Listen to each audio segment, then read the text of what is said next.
Este es el símbolo de la medicina de precisión, la imagen de la investigación científica en México, el Instituto Nacional de Medicina Genómica. Desde nuestra creación en 2004, tenemos la misión de generar soluciones dedicadas a las y los mexicanos, sobre todo para aquellos padecimientos que más nos afectan. Gracias a la investigación, hoy sabemos que lo que nos hace personas únicas está en nuestras células. Es lo invisible, lo que define lo que somos. A partir de la secuenciación y mapeo del genoma humano, comenzó a escribirse el futuro, la medicina genómica como medicina de precisión. La medicina de precisión toma en cuenta las singularidades que, a nivel celular, nos predisponen o protegen contra enfermedades como el cáncer, el asma, la diabetes y muchas otras. Con ella, podemos ayudar a mejorar los métodos para prevenir, diagnosticar y tratar enfermedades basados en los genes de cada persona, su medio ambiente y su estilo de vida. Esto se traduce en la posibilidad de contar con mejores fármacos, pruebas diagnósticas y esquemas de tratamiento que se ven reflejados en una disminución significativa en el costo de la salud y en un beneficio para la administración de los recursos públicos. La medicina de precisión ofrece un futuro más saludable. En el INMEGEN somos líderes en la investigación genómica en México. Contamos con un equipo de alta especialización en investigación y manejo de alta tecnología, enfocados en el desarrollo de soluciones científicas innovadoras. Nuestro instituto es un complejo sistema de laboratorios equipados con tecnología de punta y equipos de investigación de alta calidad académica. Un programa de actualización y formación de talento científico, un centro de estudios éticos, legales y sociales, una unidad de propiedad intelectual, aulas, biblioteca digital y foros de encuentro académico. Nuestro compromiso es hacer posible aplicaciones clínicas que extiendan la vida y el bienestar de las personas. En el INMEGEN trabajamos transformando la salud de las y los mexicanos desde la célula.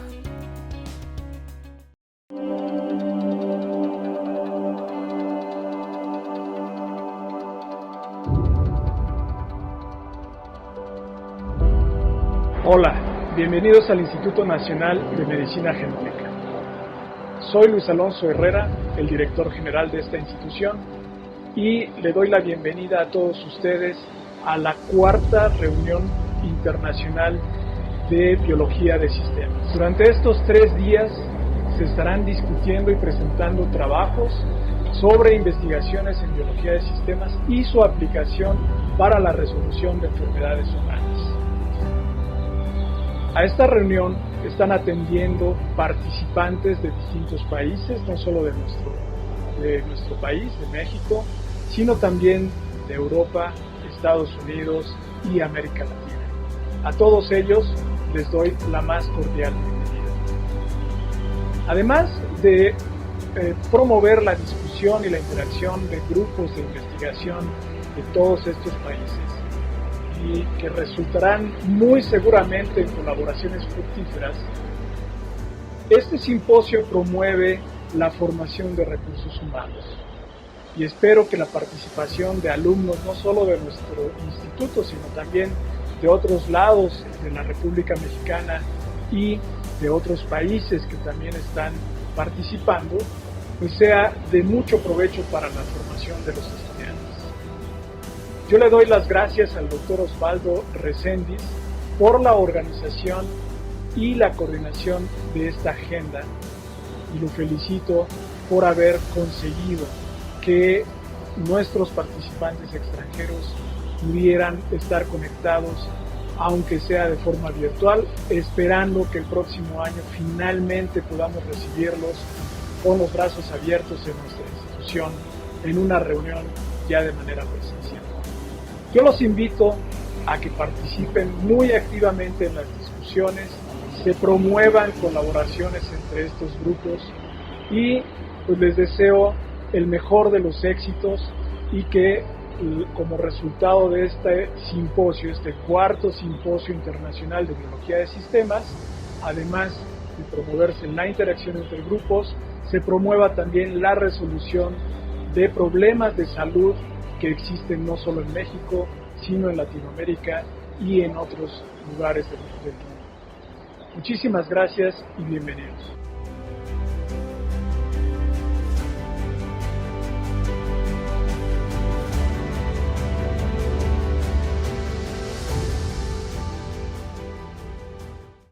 Hi, everyone. My name is Osvaldo Reséndiz. Welcome to the International Summer Symposium on Systems Biology, now CISBio, Mexico. Thank you for being here. I am so excited to present our first speaker, Professor Bernhard Palsson. He's one of the well-recognized authority and pioneer on systems biology. Bernhard is the Y.C. Fong Endowed Professor in Bioengineering, Professor of Pediatrics, and the principal investigator of the Systems Biology Research Group in the Department of Bioengineering at the UCSD. Bernhard is member of a variety of scientific societies and has been a Clarivate highly cited research since 2014.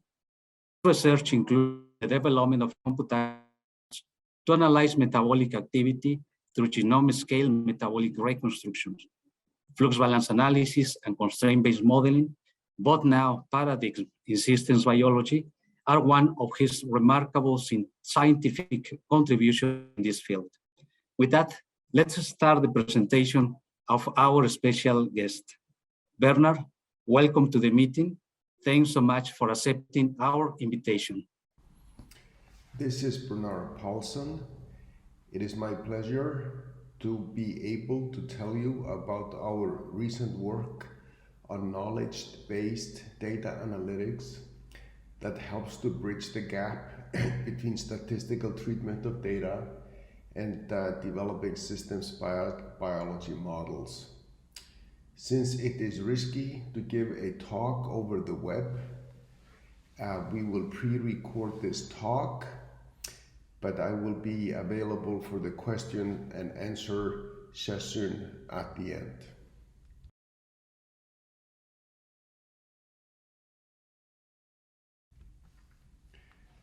The talk today is going to go through 4 main topics.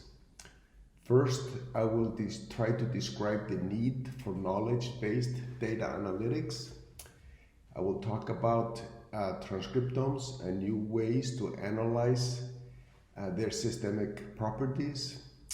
I will talk about pan-genome analysis, which is focused on comparing the sequences of strains of the same species. And then I'll say a few words about the challenges, key challenges that is going to face us this decade, which is to make different data analytic methods interoperable with each other as well as with computational models.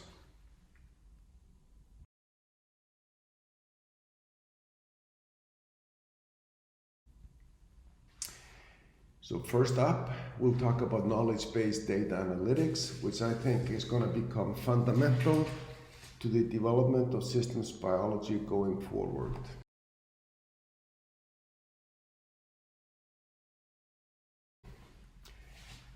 Let me first give a brief historical profile with this somewhat complicated slide.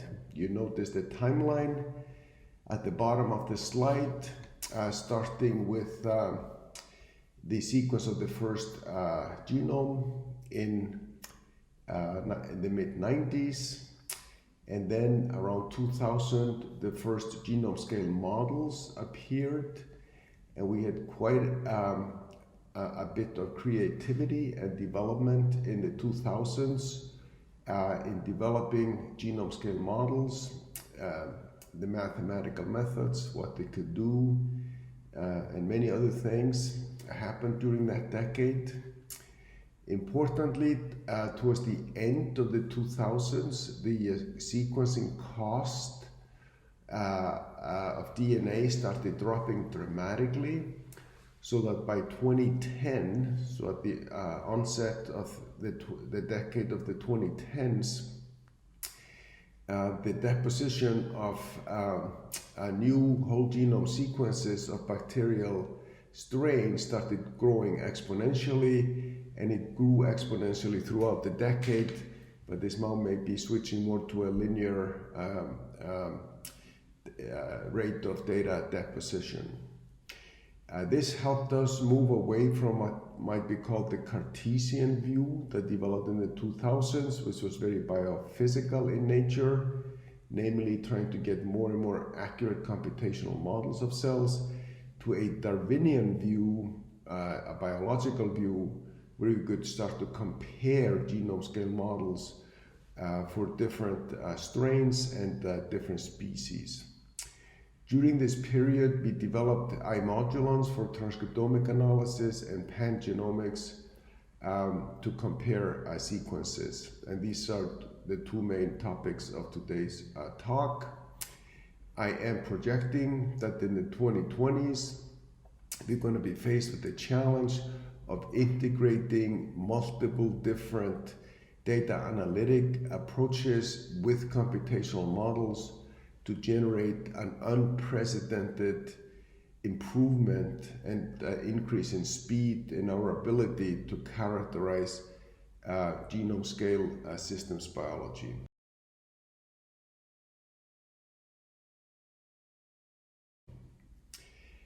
Briefly, I want to describe the 4 levels of analysis at which we perform studies. There is the statistical approach that is familiar to everybody, which is basically data and statistical methods to understand the data.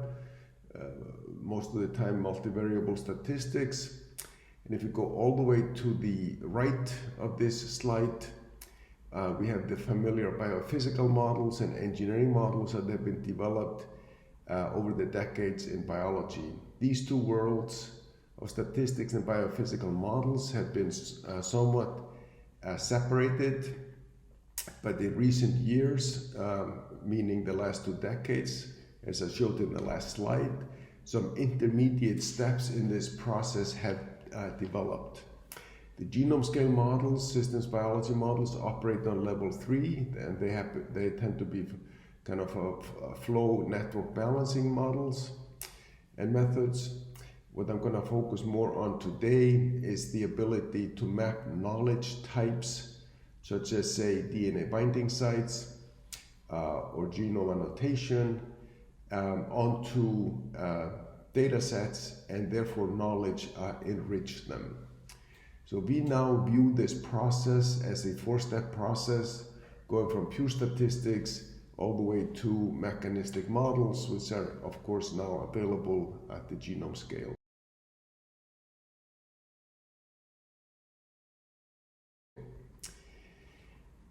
This slide shows that we now have a number of methods and databases that populate the central dogma of molecular biology plus biochemistry.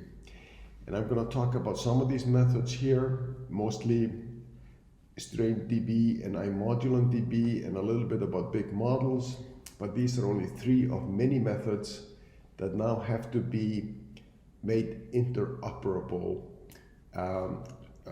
to develop large-scale advances in systems biology.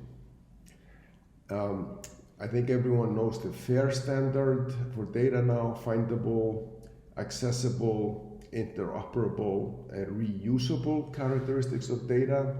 And maybe this slide here is emphasizing the I in FAIR, or the interoperability.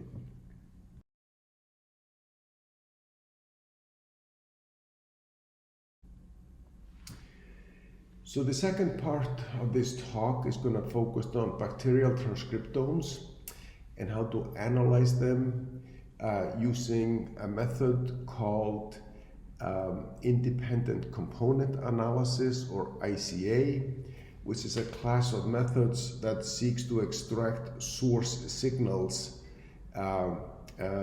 in data which has multiple interacting signals in it.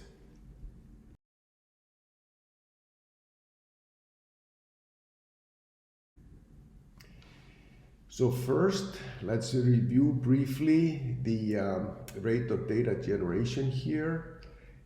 In a previous slide, I showed how whole genome sequences of bacteria started growing around the 2010. In 2010, we didn't have good methods to isolate bacterial messenger RNA. It took about 3 years to make that happen. And by 2013, when good methods were available, people started sequencing bacterial transcriptomes in bulk, and we saw an exponential increase in the availability of data at a doubling rate that is quite similar to what was experienced for whole genome sequences. The data was doubling about 1.7 years, but now has more switched into a linear mode in terms of its growth rate. I'm going to talk about imodulons, which are independently modulated set of genes, and I'll explain that in a moment. And the first imodulon was calculated in 2017. The first study was published in 2019, and the second study was published in 2020, and we now have about a dozen imodulon structures for different bacterial species. I put this slide up to show how rapidly this field is progressing. It is simply amazing that we can now analyze essentially every eligible bacterial transcriptome using imodulons. Anand and Kevin were key players in developing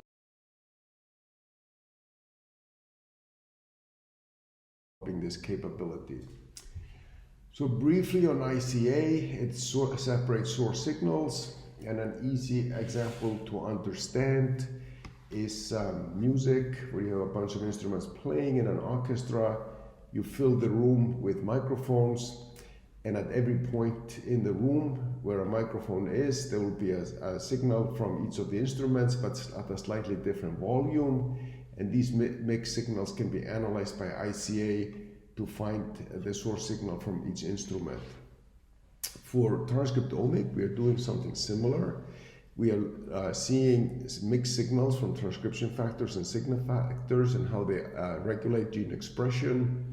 We are not putting microphones throughout a three-dimensional room, but we are putting microphones, if you will, throughout different growth conditions for bacteria and trying to listen in under those conditions on the activities of these transcriptional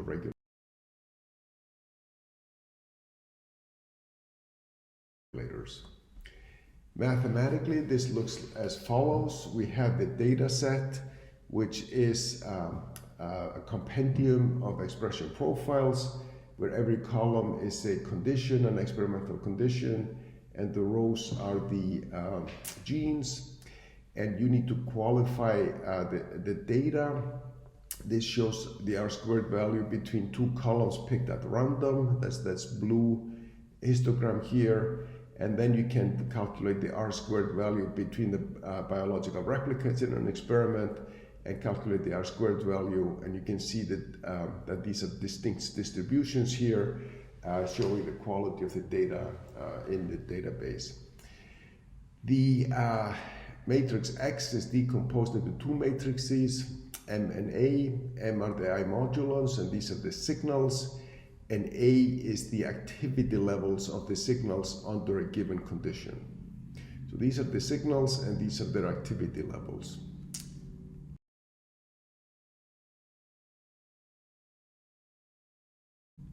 Let me explain this a little bit more. The matrix M will have weightings for all the genes. And you can take a column in M, plot it as a histogram, and you see most of the weightings are close to 0. And by statistical criteria, you can determine what weightings you deem to be significant and show them over here. This is the glycerol metabolic signal. This is the glycerol regulator. And these are the weightings of the genes that the glycerol regulator regulates. And in this case, we can paint this histogram with knowledge of a binding site in the promoter of these genes. So this is the signal itself, a group of genes that is independently modulated.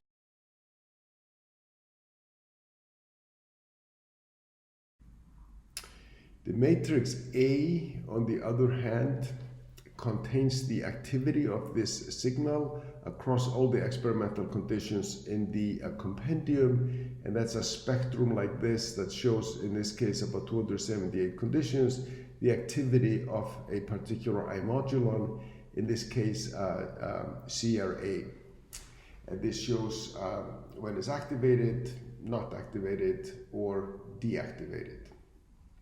By the way, 0 represents a reference condition, which in this case is growth in minimal M9 medium with glucose as the carbon source, and all the activities are measured relative to that for the other conditions. So a signal can be more active, for instance, in the deletion strain, and the signal is deactivated when you give it a gluconeogenic substrate, because CRA regulates glycolysis.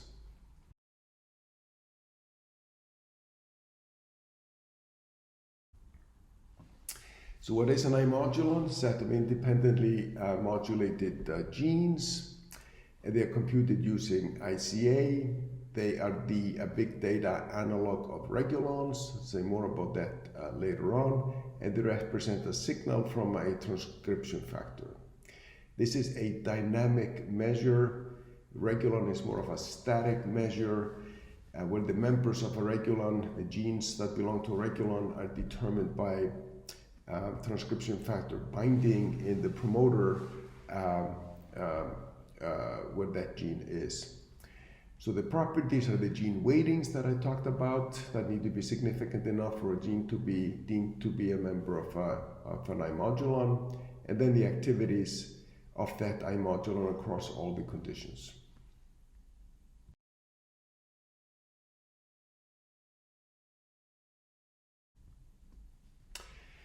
So here's some imodulons in action. Here we show the PUR-R imodulon that regulates purine synthesis or purine metabolism. Here are the genes that belong to this imodulon. So if I take all these points and make a histogram, I get the histogram I had on the previous slide. So this is spread out a little bit differently. Here I pick a few special cases in the row of A.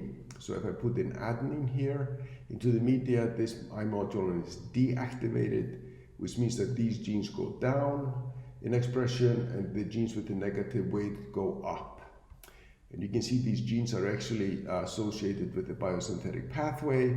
So when adenine is available, this is downregulated, and the transporters and other genes are being activated. This here shows a very strong relationship between the expression level of PUR-R and the activity level of this imodulon, which allows us to assign a function to it, which is purine metabolism. This is not going to be possible for all the imodulons that we identify in the data set. One very strong feature of imodulons is shown in the bottom left. They often contain Y genes, so genes of unknown function. But since we now know that these genes are involved in purine metabolism in some way, you can formulate hypotheses about their function. And we have identified the functions of two Y genes that are in the PUR-R imodulon.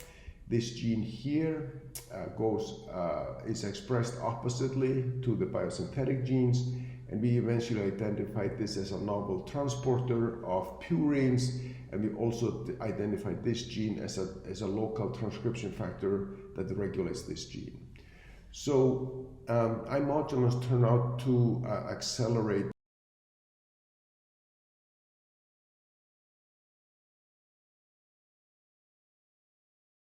the discovery of gene function. Now, in the first study that had 278 conditions in it, we identified many imodulons shown here in this tree plot, where we show the category, stress in this case, and the number of genes found in that imodulon. So we have tree maps like this for 13 species of bacteria now. I-modulons, like I said, are similar to regulons. As we know, Julio Collado has for years been building RegulonDB, which is the main resource for information of bacterial regulons. Like I said before, they are static representations of the TRN, of the transcriptional regulatory network, based on bottom-up molecular biology methods. The I-modulons are big data analogs of regulons, and they are based on the actual output of the TRN in terms of what the expression level of genes is. And we have discovered that many regulons have more than one I-modulons, so they have multiple dynamic degrees of freedom.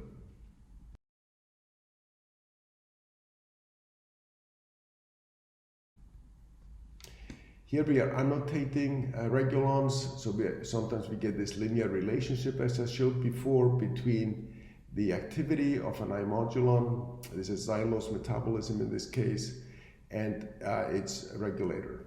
So we can then assign function to it, and as you can see here, we normally get about 2/3 of the I-modulons assigned to known transcriptional regulators. In many cases, we don't know what the regulator is, but we will have biological enrichment of the function of the gene in an I-modulon, so we can assign function to the I-modulon, but we don't know the regulator.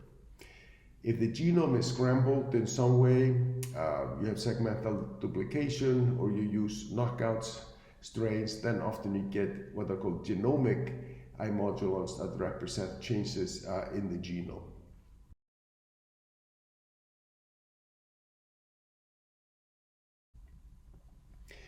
A few words about using I-modulons.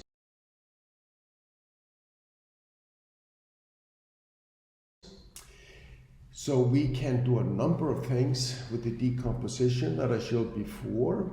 These are studies here of MRSA, the multi-drug resistant Staph aureus, one of the nastiest bacterial pathogens around now, and there are multiple strains available for that, for MRSA. So what I'm showing here is the plotting the activity spectrum that I showed before for two I-modulons against one another. So these are genes involved in translation. These are genes involved in stress responses regulated by this sigma factor. And you can see this inverse relationship between these two, where there is rapid growth and protein synthesis over here, and higher expression of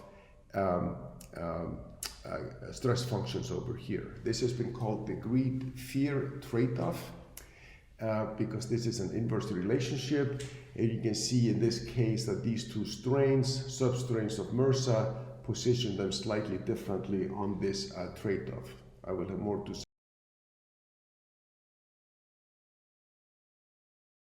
say about this trade-off in a moment.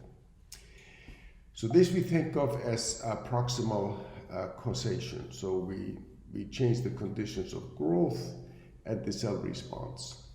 We have discovered that the signals, the grouping of genes and their gene composition changes with adaptation.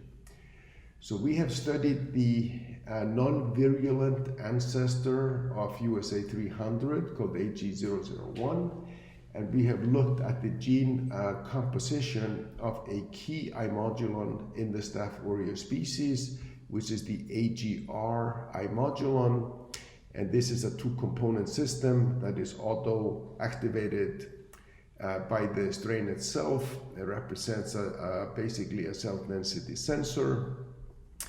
And these are the weightings in the pathogenic strain on the y-axis and the non-pathogenic strain on the x-axis.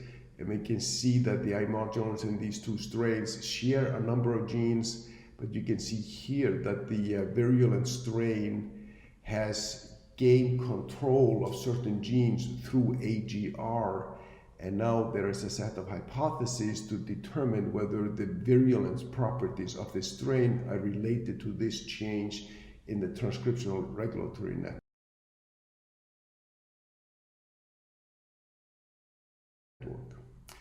very straight up and up hypothesis that is hard to generate in any other way.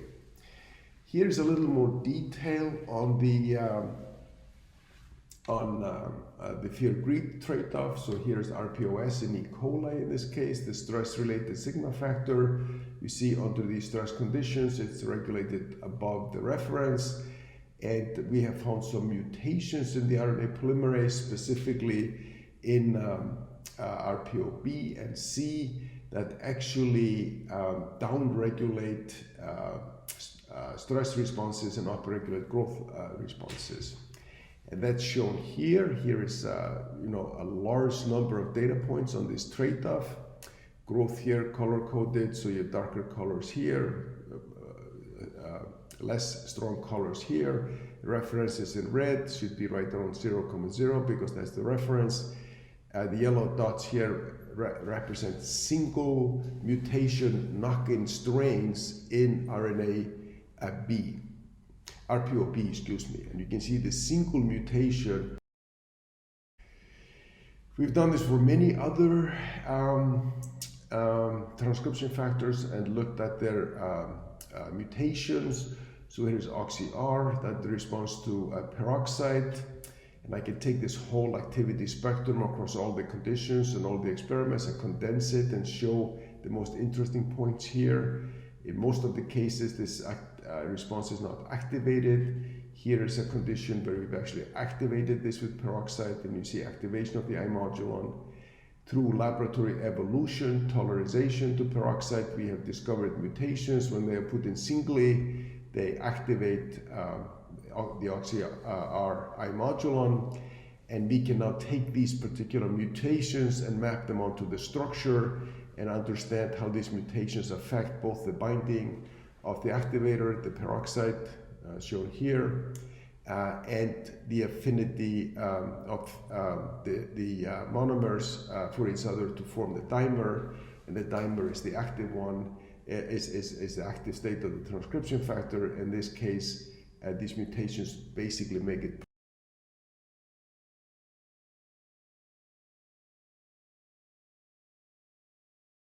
permanently active. So we can do detailed genetic analysis using imodulons, and here is another example of that.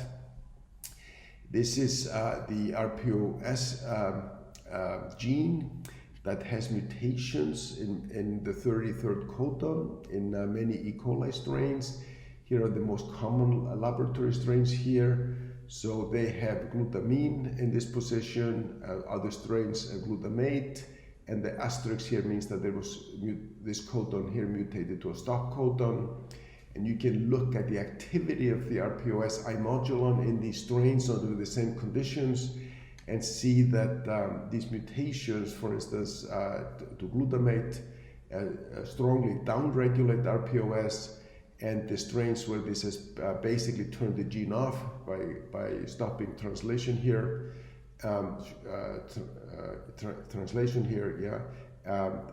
basically deactivate the RPOS imodulon.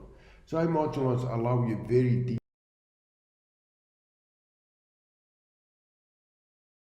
detailed genetic analysis, and we published many papers on that. Now I'm going to talk a little bit about what we call the modulome, and that's the drive to identify imodulons in all the transcriptomic data that has been published, namely identify the species that have a critical number of transcriptomes available of the right quality so we can do the imodulon decomposition. And this little diagram here shows data being deposited over time for these species here, for which this is now possible.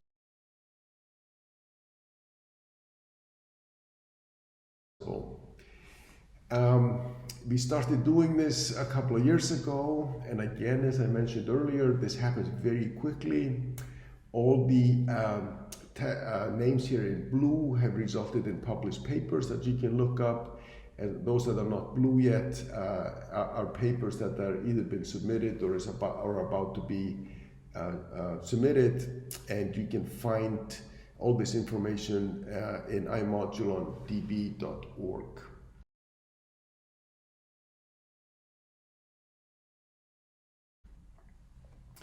So this allows us to do imodulon comparisons across the phylogenetic tree. So here is the phylogenetic tree and the location of the species for which we have imodulons. So now we can now compare the imodulon content and the gene participation in those imodulons across the tree. And this allows us to study evolutionary relationships in the TRN. This little table here is a presence-absence call table for these imodulons in these species here that represent the columns. So this is still just a glimpse of the TRN across the phylogenetic tree, and we would anticipate that this table here would grow over the coming decade, and we would be able to study these evolutionary relationships in details. For instance, here I'm highlighting the translation imodulon as found in every single strain and is conserved. And here is CRA, the glycolysis transcription factor.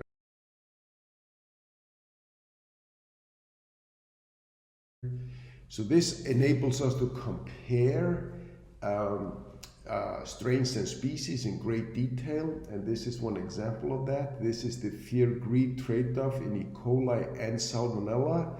They are of closely related species, and you can see in the graph here that the greed-fear relationship is very similar in all of them.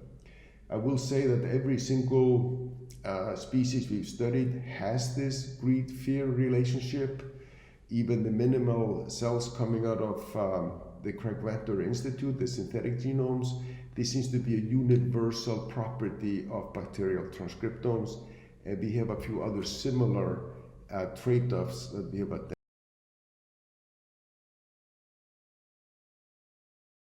identified. So a lot of things you can do with imodulons in terms of basic bacterial physiology and systems biology.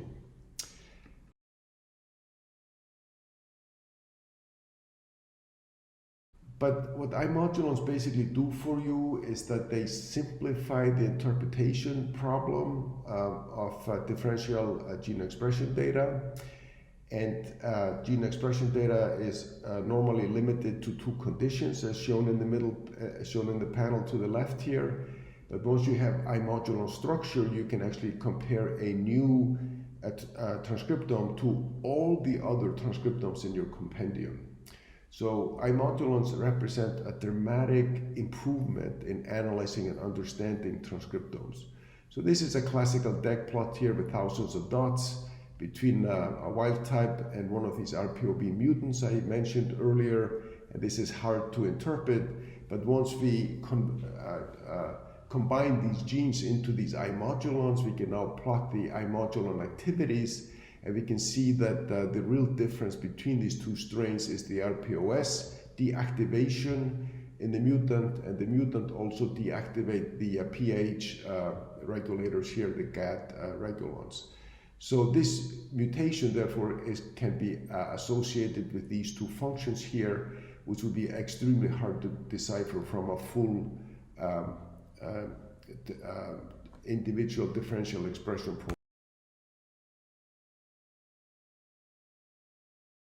profiling data.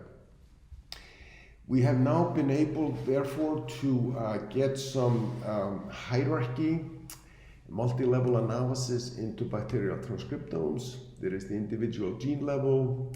There is now the imodulon level, where the genes are grouped together based on the independent component calculation. We've now found out that there are correlations amongst the imodulons. It is not just trade-offs represented by two imodulons, but sometimes you get groups of imodulons, like maybe iron metabolism related, that behave in a coherent manner but are still independent signals. And this is really the first definition that we have, a formal definition of a stimulant. And now, of course, one would like to relate these stimulants to physiological measurements. And this would give us a 4-level structure in analyzing the transcriptome of bacteria. and this is loosely correlated with the old definitions of operants, regulants, and stimulants.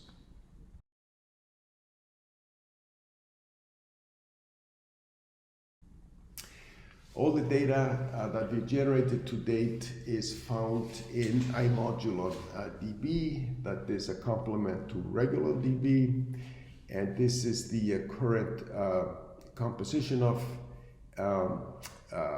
this database, at least in terms of what's publicly available. There is quite a bit of additional data now available. So big data analytics have had a massive impact on transcriptomic analysis in bacteria, and really gotten us into a whole new phase of understanding how bacterial genomes function in different environments, how they evolve, and we can also study mutational stability or instability in them.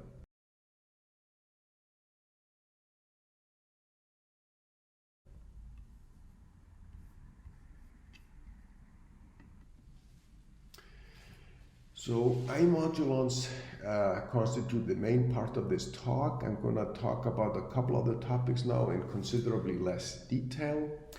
And let's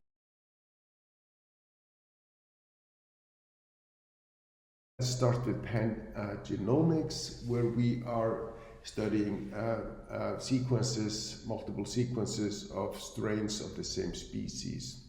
I had this diagram up earlier.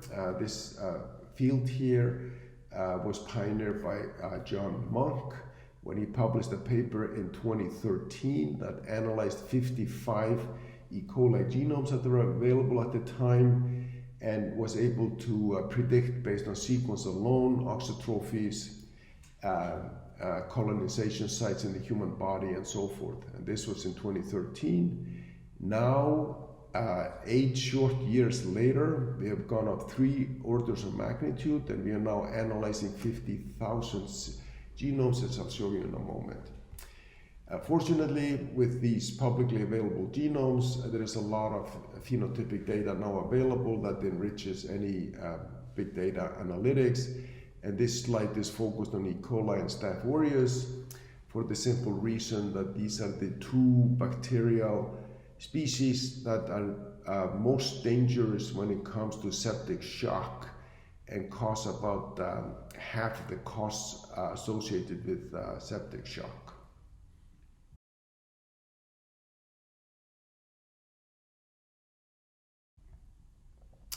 So you can do pan-genome analysis at the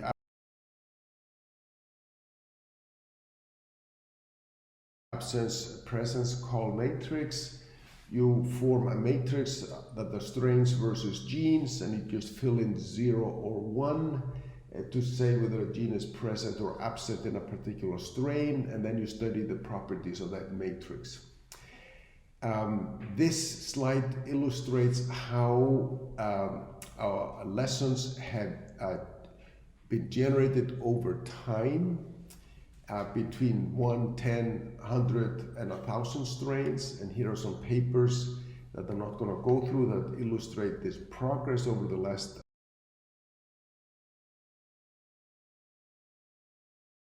7 years. 8 years, I should say. Here's one example. So here's a presence-absence call matrix for 150 strains. Some of them are in the B2 clade or B2 phylogroup of E. coli, others are not.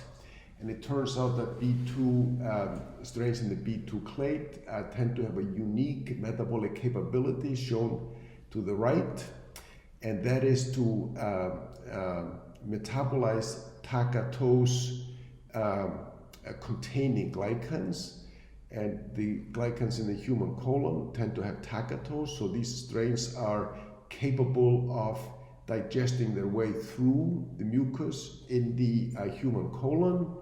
And surely enough, these strains are found in high abundance in IBD patients, inflammatory bowel disease patients during flare-ups.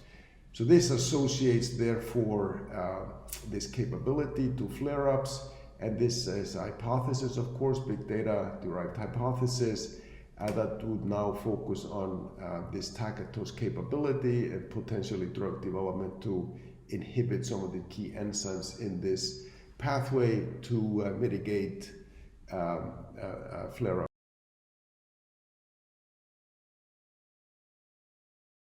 in IBD patients. What I want to talk now about are the new dimensions in pangenome analysis, where we have been able to go to the level of the allelome. And the allelome is now all the alleles of a particular gene. So let me restate that. The allelome are the alleles found, all the alleles found of the genes found in the set of sequence strains of a species.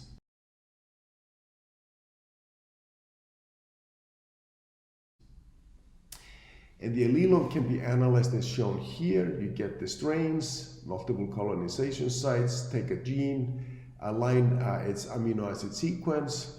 We are mostly concerned with non-synonymous mutations, so the DNA sequence is of less interest right now. And then for every position in that protein, you can look at how dominant an amino acid is. So in this case, every strain had the same amino acid in here. In this position, one strain had a different amino acid in here. So you can form a consensus sequence for every single protein by putting the dominant amino acid in every position in a protein. You can then form this plot shown here, where you take the codons positions or the amino acids in a protein, and then you take the 20 amino acids and you make a histogram as shown in here, just based on the occurrence. And what you discover is that for most amino acid positions in most protein in E. coli, there is a single dominant amino acid, sometimes a secondary amino acid, and sometimes two alternate amino acids. So you can take this diagram here in 3 dimensions and put it down in 1 dimension. So here are the 2600 strains that we used in this study. And if you hit 2600, that means that that codon had the same amino acid in every single strain. But in a case like this, maybe 60% of the strains have this amino acid and the remaining 40% has this amino acid. So this is a case where there are 2 alternate amino acids in that codon.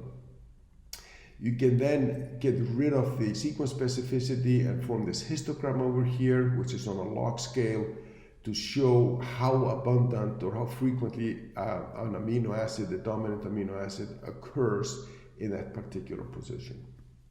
So this is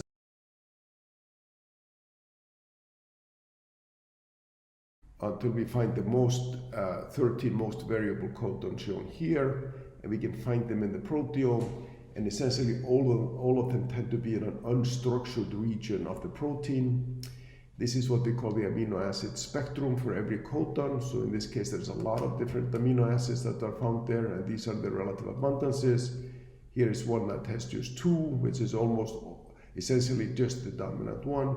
Here's a dominant amino acid plus 1, and you can make very complicated diagrams that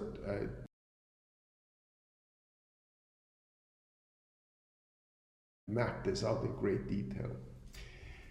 We've gone, so basically what this result shows is that the allelome is narrow. It's very highly conserved and narrow. We can then go in and assess the likelihood of changes in protein properties as a result of the amino acid substitution that takes place in a codon by using the Gratham score, and that's shown up here, color-coded at the top of this diagram. So if it's over 150, you really expect the protein to change. If it's below 100, it's probably not likely to change much. And it turns out that most of the amino acid substitutions you find in the allelome are benign. So they may be valine to isoleucine, which are very similar amino acids. So it turns out that only about 2.7% of the amino acid substitutions in the E. coli allelome that we have identified is predicted to come with significant changes in protein properties. This is a somewhat shocking result, that the protein structures are so conserved, effectively conserved across thousands and thousands of sequences.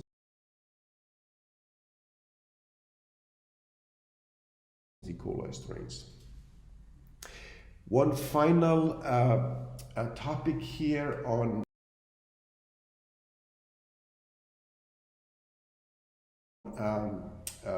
pangenomics.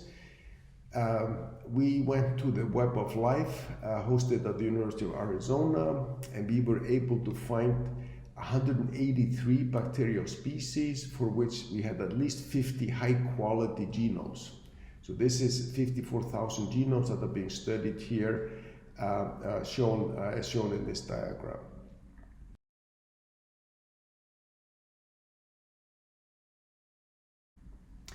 We're doing all sorts of interesting things with this pangenome analysis, and one thing we are interested in is to try to find out what did the ancestral genome look like. So these are the 186 genomes shown here in this phylogenetic tree, and we've identified that there are certain things in common between all of them. So we want to calculate the ancestral structural proteome.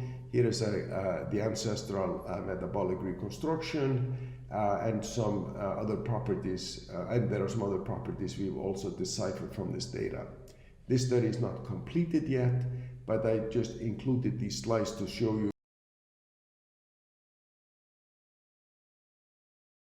you that pangenome analysis has gone to the full phylogenetic tree scale.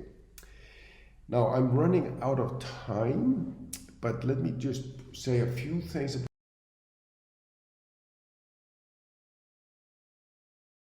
the interoperability at the genome scale. These tend to be very complicated studies, so I have this very complicated slide here, but it shows how we have fully elucidated the systems biology at the genome scale for stress tolerance, ROS stress tolerance in E. coli, when paraquat is the offending compound. This is done by evolving the strains to higher and higher tolerance and sequencing them and expression profiling them and analyzing these two data types. And this little insert here shows the growth rate tolerization to paraquat based on laboratory evolution, and you can see the evolved strains maintain a pretty high growth rate to very high paraquat levels, whereas the wild type strain dies almost right away. Now the analysis of this data is summarized in this slide over here.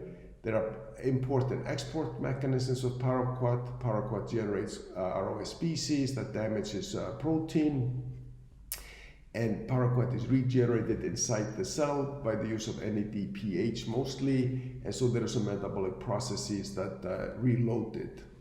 So you can see numerals in here, 1, 2, 3, 4, and 5. So these are the main systems responses in the cell that take place during the adaptation. And you see boxes here numbered 1, 2, 3, 4, 5. And for each one of these responses, the systems biology has been elucidated using a combination of mutational analysis and transcriptomic analysis, and we are now doing FBA calculations to support this. So briefly, there are mutations in the feeding metabolism here that regenerates the paraquat. There are mutations in the transcription factors that mitigate damage to iron, oxidative damage to iron.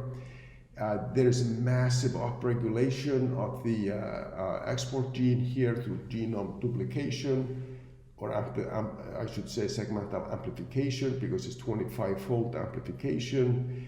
There's one surprising mutation in here in PIT-A, which is a phosphate importer.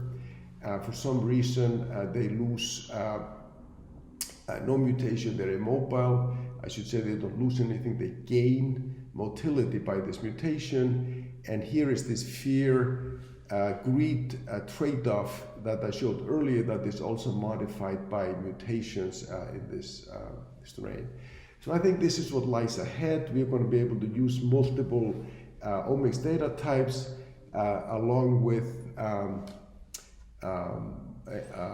computational biology and interoperable data analytics to reveal the systems biology of most processes in bacterial cells.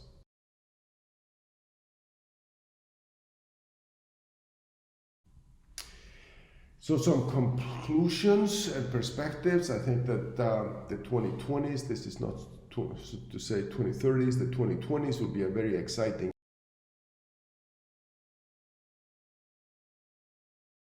decade. We now are in a world where the databases just keep growing and growing, and they demand analysis, particularly knowledge enrichment in analysis. We are working hard on interoperability, as shown with this icon to the left here, to be able to do studies such as the ROS study that I just mentioned. And we are now in a position to do basic biological studies across the entire bacterial phylogenetic tree and get a global view of that tree and its properties. Systems biology studies in branches of this tree are now possible, and we can do things like this ROS study and other similar SysBio studies that we've done. And now I think all of this information is going to be foundational to synthetic biology. And I think during this decade, 2020s, not 30s, we are actually going to be designing de novo genomes.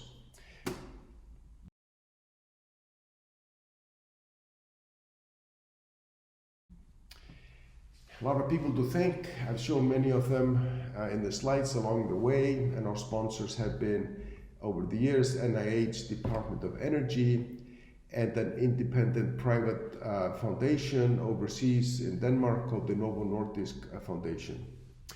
So I think I hit 46 minutes or so. I was supposed to speak for 45, and if all goes according to plan, I should be live online now, ready to take any questions that you might have. Thank you very much for your attention.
Hello, everyone.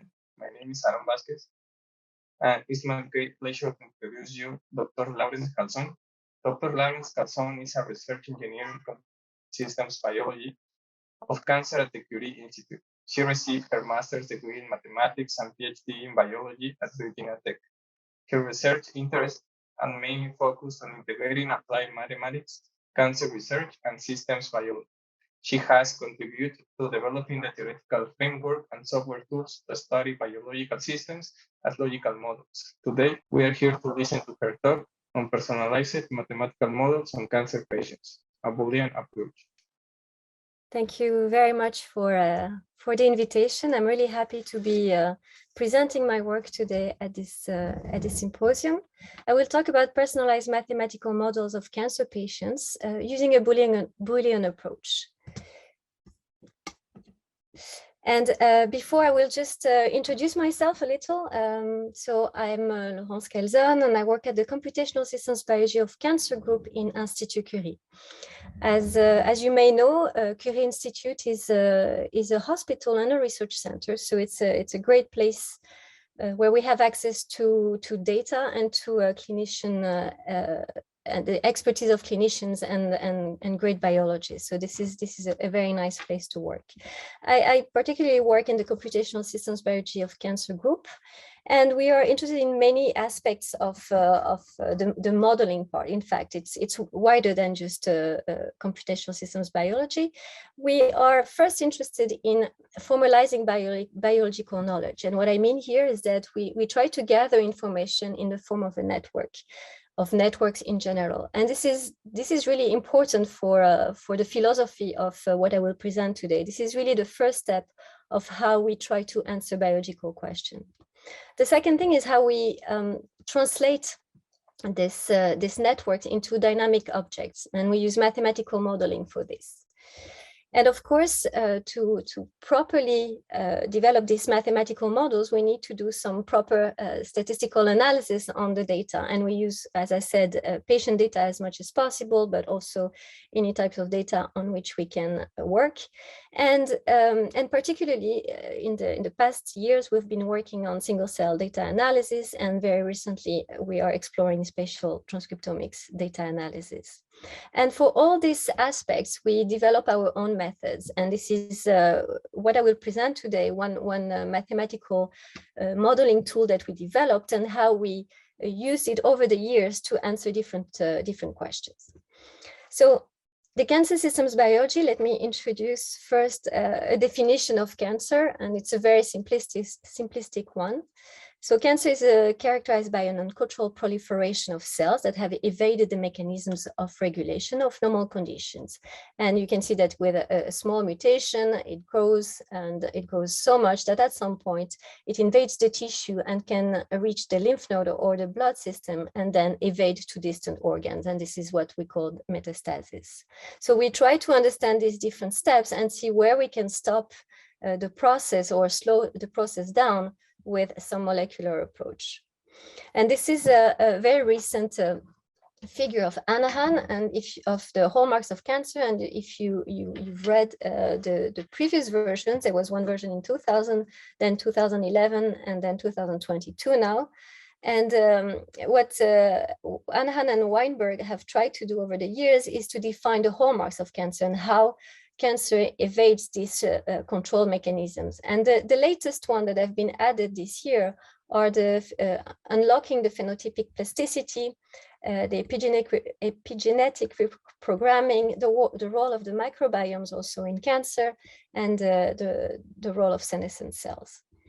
So what we do in cancer systems biology is how we study the intra and extracellular perturbation of a healthy cell, and we try to understand how it leads to tumorigenesis and what are the important points, the driver events that really lead to tumorigenesis.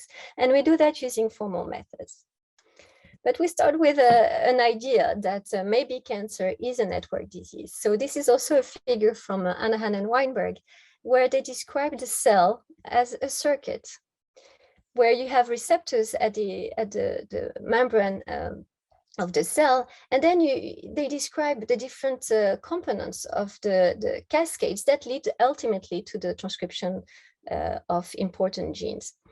And you can see it's not obvious from this figure here, but in fact, all the signaling pathways that play a role in cancer evolution are very much intertwined. And it's important to know that if you have an alteration here and you suggest an intervention downstream, then it may not work because you may have an alternative pathway to activate the same transcription factor.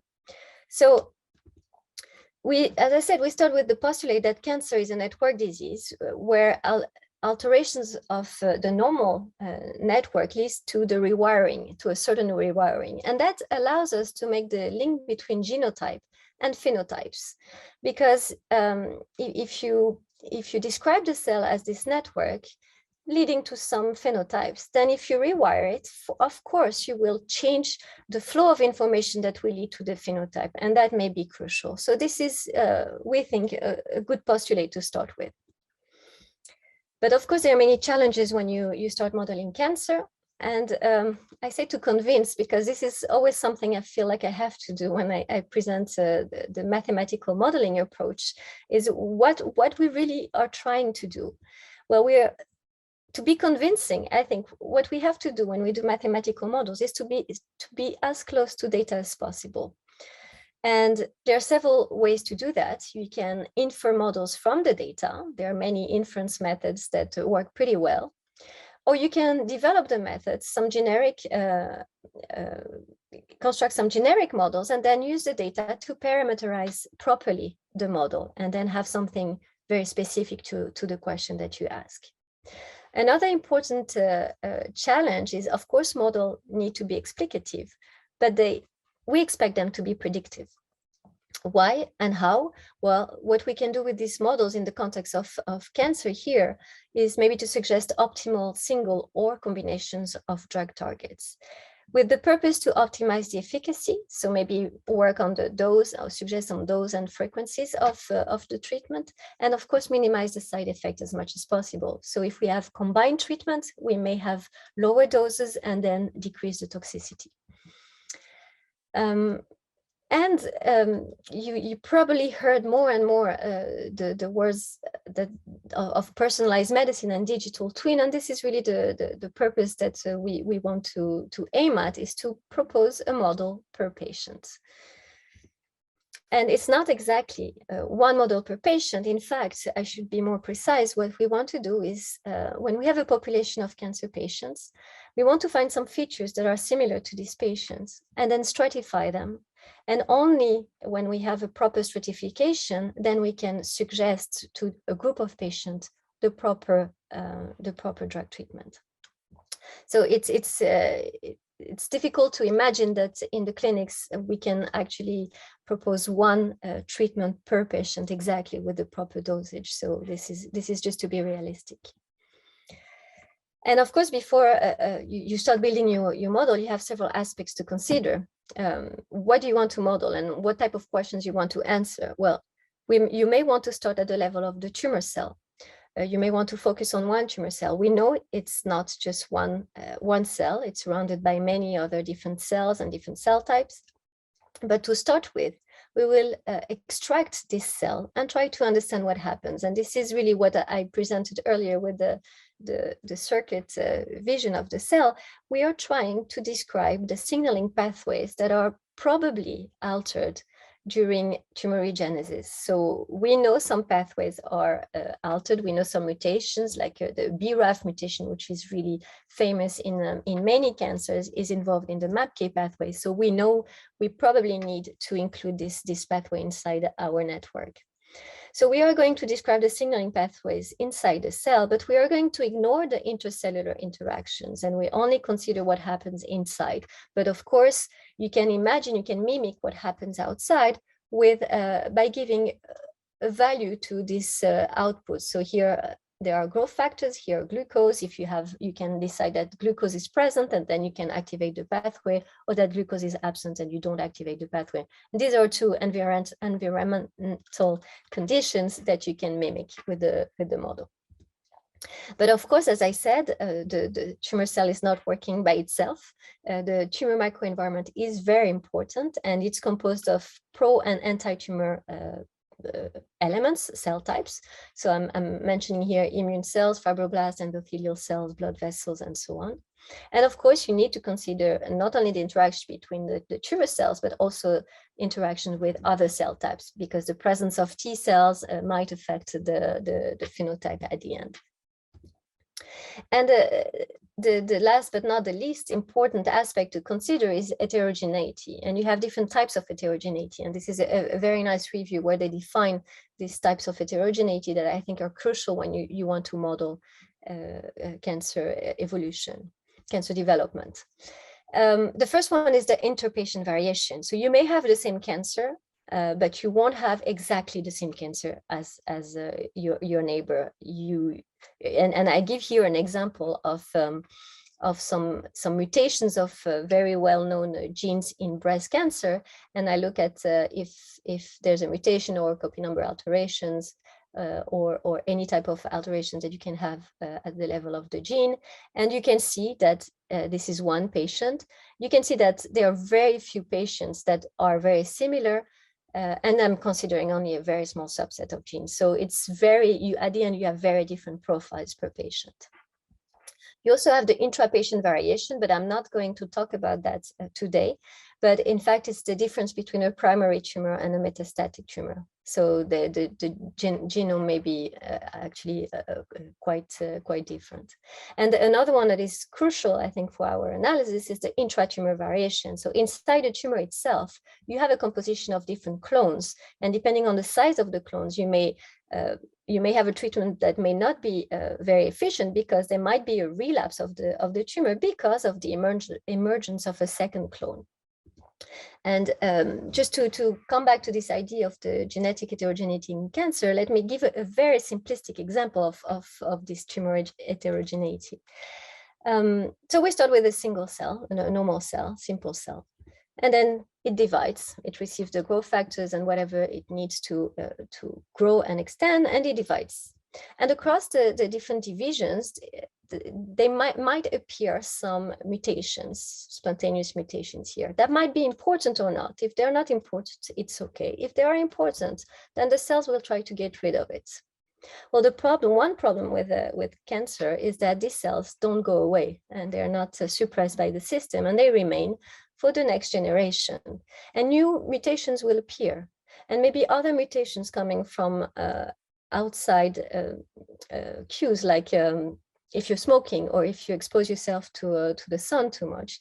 But then at the end, what you have is a bunch of cells, a lot of cells composing the tumor that are very different. And there are very nice work that have been done on trying to identify these subclones and the life of these subclones, how they come from the initial clone to these different subpopulations. And what is important also is that each of these cells will have different mutations, and each mutation may have different impact on the cell fate. It may activate some important pathways or not. And imagine in these tumor cells composed of many different mutations, then each cell will have a different phenotype. And something also that I mentioned, and I want to say it again, is that patients with the same cancer will respond differently to the same treatment, and probably because of all this heterogeneity. So these are things that are to be considered. Keeping that in mind, of course, we construct a mathematical model. We formalize the question into a mathematical model. The way we do it is, first we build a network, and I will explain a little later how I do it. We construct a network, we transform that using mathematical formula into a mathematical object that we parameterize with the omics data any data that we may have our hands on. And then we try to simulate what is already known, some experiments that have been already done, or behaviors that we understand and we know, that the model should be able to reproduce. And only then we can formulate some predictions. But doing so I talk about the mathematical formula here. How do you choose the appropriate mathematical formalism? Well, there are many reviews that I could suggest about a different mathematical formalism with different approaches: logical, ordinary differential equation, partial differential equations, and so on. And from my perspective and my experience, it's really dependent on what the level of degree you want to have in your model to be able to answer the question. For instance, here I have a regulatory network, and when I have this type of networks, when I build this type of networks, very often I use a logical approach. When I have more details about what is phosphorylating what, then I will probably go into ordinary differential equations, just because the formalism is properly done for that. So formalisms have to be considered, and also the simulations, the type of simulations. You may want to have a discrete approach, a deterministic approach, or a stochastic approach. What I will talk about today is a logical approach using a logical formalism, using a stochastic approach. And let me tell you a little more about this formalism. So logical and Boolean, I'm using the same word. There are some slight differences, but I'm using the same terminology here. So a Boolean model is done as follows. We usually build this type of networks, which are assigned and directed, where each node represents a protein, a gene, a complex, phenotype, anything that is important for you to build this network and answer your question. And then you see that these nodes are linked by this sign and directed arrow. You have a positive here and a negative arrow here, and they correspond to influences. So A might be influences C positively, maybe by transcription, maybe by phosphorylation. We're not going so much into details in here. And when we transform this into a mathematical model, then this node becomes a variable that can take two values, only 0 or 1. And to define how you go from 0 to 1, we define some logical rules. And I'm giving here an example of C, how we go from 0 to 1. So C here. C will go to 1 in the presence of A or the presence of D, and always in the absence of B. And we try to build these logical rules based on some knowledge we may have about the biology. Sometimes we don't know. So when we don't know, we put OR connectors. So we do that for all the nodes of the networks. And then we look at the solutions. The solutions of the network can be seen as a state transition graph. It's another type of graphs where nodes here are vectors of the values of all the nodes of the networks. So here, for instance, only C is active and the rest is inactive. And then depending on the logical rules, I will have an arrow towards another model state that will be the next step in the possible solution. And at the end, I have stable state solutions or attractors. Here there are stable state solutions, but you may have also limit cycles into the state transition graph at the end. But there's one problem with this. One big problem is that the state transition graph is sometimes difficult to construct and maybe impossible when you have a high number of nodes, because you will have a lot of states. You have 2 to the power n states. So this is maybe difficult to build, and you're limited by the number of nodes. Well, we thought about it about 10 years ago, and we decided to try to use a Markov chain approach. And instead of reconstructing the state transition graph, we travel through it, and slowly we explore it with the trajectories. So imagine, so we are somewhere here, and then based on the logical rules, we will have these possible trajectories. We may have another one coming from here. We may have another one coming from here. And we are going to do that a certain number of times. One thing that is important to say is that because you have this flexibility in traveling through the state transition graph, well, you can have some transition rates that are adapted. So you can decide that for C to be active, it takes a certain time, and we can assign some values to the rate up and the rate down of each of these values. And that way, what we do is we increase the probability to go into this direction rather than this direction on the state transition graph. Of course, we need also initial conditions. We need a number of trajectories high enough to be sure that we travel through the whole state space. and a time long enough to be sure that we reach an asymptotic solution. And what you have at the end here, so you can follow over time the probability for this node to be active, because we take the mean of all the trajectories of the simulations that at some point have traveled through this, and we can do that for all the steps of the simulation. So this is one way to look at the solutions. You can have a probability over time to have this state. And you can also look at the solutions. So here you have a pie chart that in fact takes the value of each of these probabilities and put it as a pie chart. And you have probabilities for each of the phenotypes. So MABOS is based on continuous time Markov process applied on Boolean networks, and it provides a way to assign probabilities to each state of the model over time. What is really nice, so these are not absolute values, they are just probabilities, and they're very dependent on the size of your network and how much information you put in some parts of the network. But what is interesting is when you do a perturbation, so if you suppress a node and then you can no longer go through this node in the state transition graph, then this will affect the final probabilities. And you can see, then you can compare the wild type situation with a mutant situation. So this is MABOS. So MABOS is a tool, again, that we developed about 10 years ago with Eric Viarin and Gauthier Stoll. And it comes in 3 flavors. And the first one is a standalone version of MABOS that you can find on the website. The second one is Web MABOS that I will briefly show, and it's a web tool, and you don't need to know anything about MABOS, about the grammar or about anything that is behind MABOS, but you can still see some simulations. So this is a very handy tool to explore the behavior of a model or to teach, as a matter of fact. And we also have a Jupyter notebook within Colomoto, and I will also explain what Colomoto is. So the first one, Web MABOS, this is what it looks like. We have a website. You have to register, but we don't keep track of the models that you develop.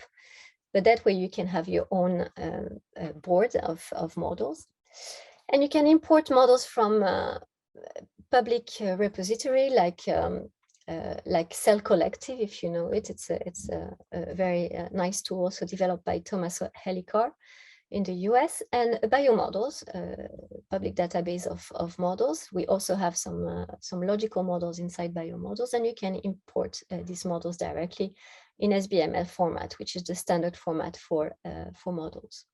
And then you can simulate the model. Again, without doing anything in particular. You can still, if you know a little MABOS, you can change some variables and some probabilities or some transition rate and see how the model evolves. And you can do some sensitivity analysis. You can define to do some automatic inhibition of all the nodes of the network and see how the probabilities change. The other thing is Colomoto. So Colomoto is a community effort. It's a consortium of researchers that are interested in models, in development also of tools and different methodologies. So a while ago we decided that it was too bad to work on our side, each separated, knowing that some parts of the tools that we developed could be used for other tools. And the first incentive was to be able to reproduce the models, to reproduce the simulations, no matter which tool you used. And we wanted, in particular, also, as I said, to be able to use one tool and as the output of one tool as an input of the other one. And then we gathered all the different tasks that each of the tools that we describe here could do. And we try to show that with a single study, you could actually use a lot of these tools and have a complete study, a complete interesting study. So we developed and we published in 2018 an interactive tutorial where we use all these tools and show how they talk to each other. And of course, all that in standard formats. So let me come back to the biology now and show you some examples of the models that we build. And I will start by the model of an individual cell. So you already saw this picture. I start with one cell. The idea is to describe the signaling pathways inside the cell with the assumption that if I understand what happens inside the cell, I may be able to reproduce the behavior that is representative of the tumor. We know it's not correct completely, but it's one step towards understanding what happens. The point is to evaluate the impact of a set of mutations on the cell fate and maybe search for appropriate intervention points in this complex intertwined network. Again, I'm saying it again, the intercellular interactions are ignored and the inputs are fixed values. So the growth factors and the glucose example here will be fixed values. And I promise I will explain how we actually build a network first before changing this into a mathematical object, how we build a network. Well, the first step is to know what you want to put inside, which genes, which proteins, which complexes you want to have in your network. And we start with a simple statistical studies on the data that we have. So you may have a patient data, colorectal patient data, cancer patient data. We do simply a differentially expressed gene analysis, or we do some pathway analysis to identify which pathways are really varying a lot over the whole population of patients. And we try to select from this analysis a subset of genes that are crucial to answer our question. The second thing is, how do we connect these genes and proteins? Well, we have several methodology for that. The simple one and the most tedious one is to go into the literature and try to see how these genes are connected. And you read the literature, you read a lot of articles, which is still something that you would need to do at some point, no matter what method you use. The second one is to use prior knowledge network databases, and there are a lot of them. There are Signal, Reactome, KEGG, SCSN, and OmniPath, which gathers a lot of these databases. And in these databases, you will get the interactions that you're interested in, and then you can connect the genes that you selected initially. And then you can use some approaches that are developed by the group of Julio Saez Rodriguez that you will hear about tomorrow.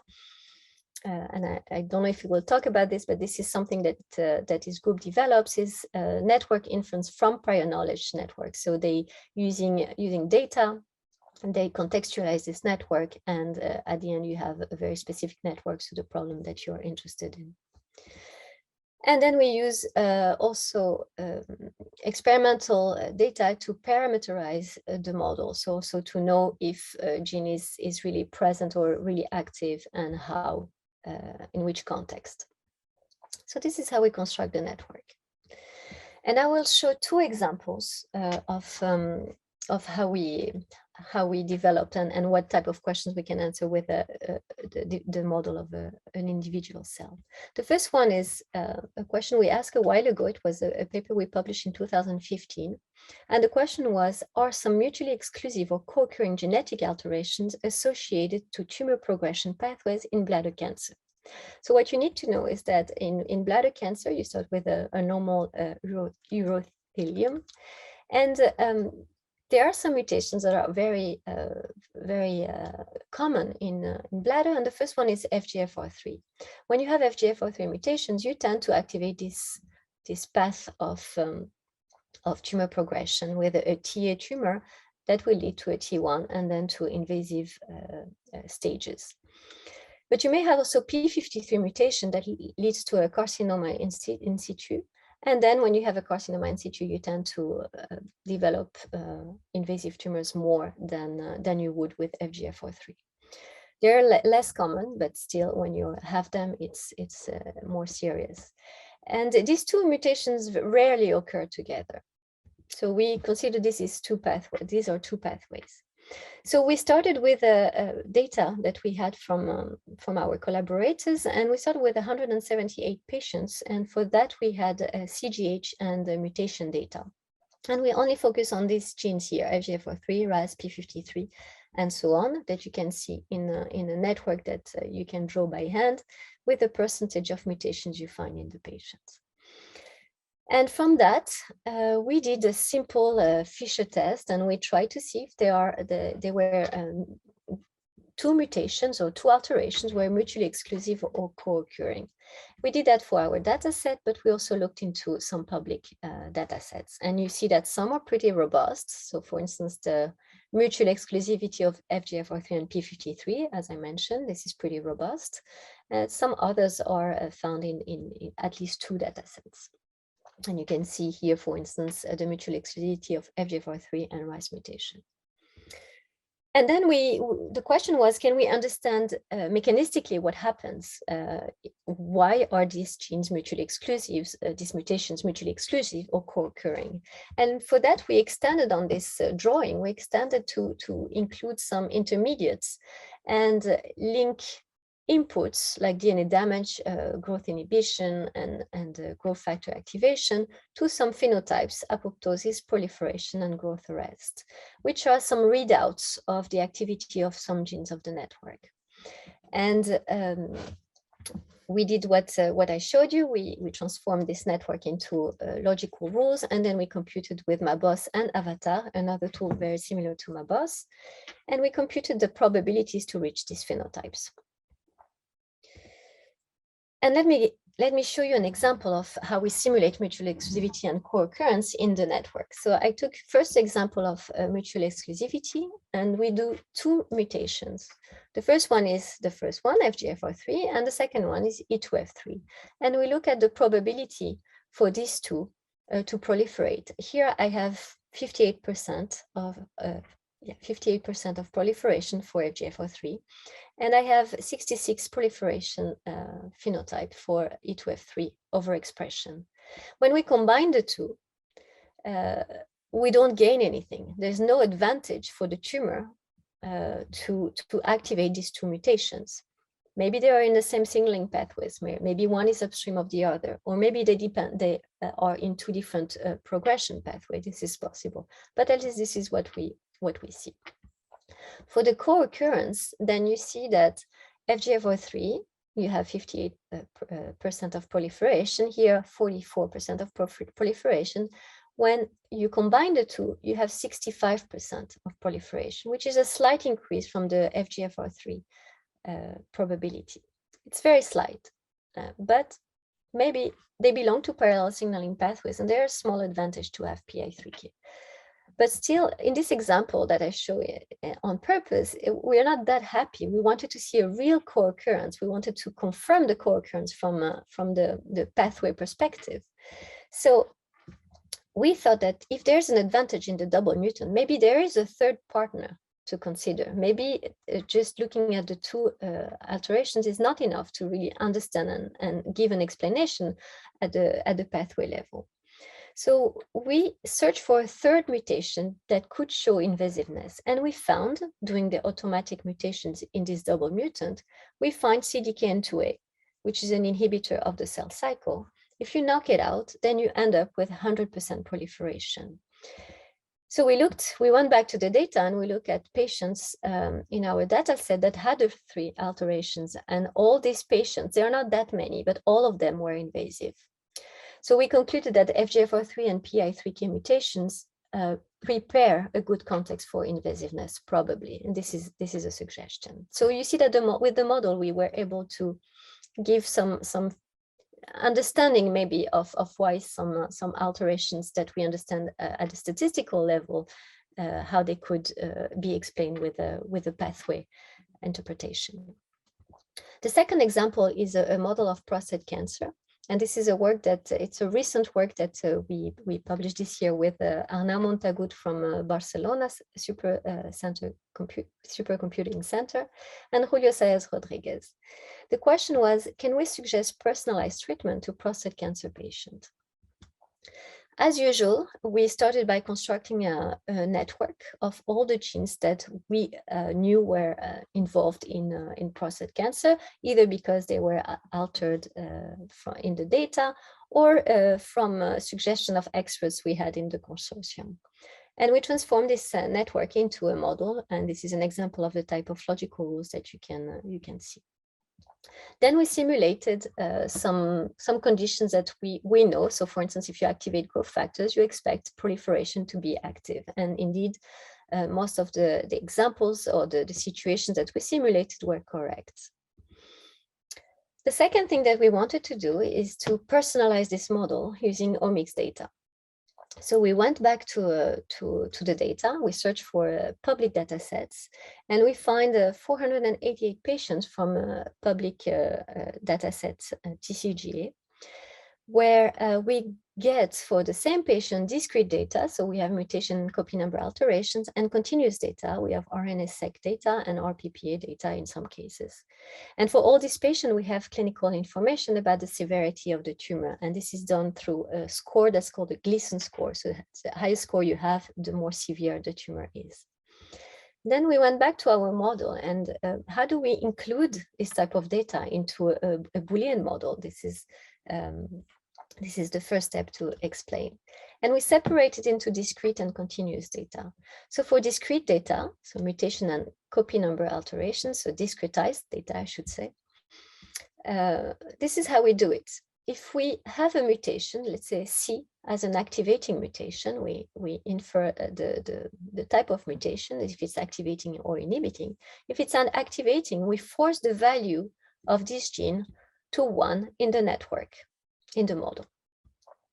Then there are some parts of the state's solution space that I will not cover because this is a very particular condition. If it's an inhibiting mutation, I will force the value to 0, and that's it. It's pretty simple and pretty straightforward. For the continuous data, the RNA-seq or proteomics data, what we first do is we normalize the data, and then we assume that if we have a gene that is higher in one patient than another, then probably it means that it gets activated faster. This is a postulate that we have. And then the transition rate of this patient will be higher.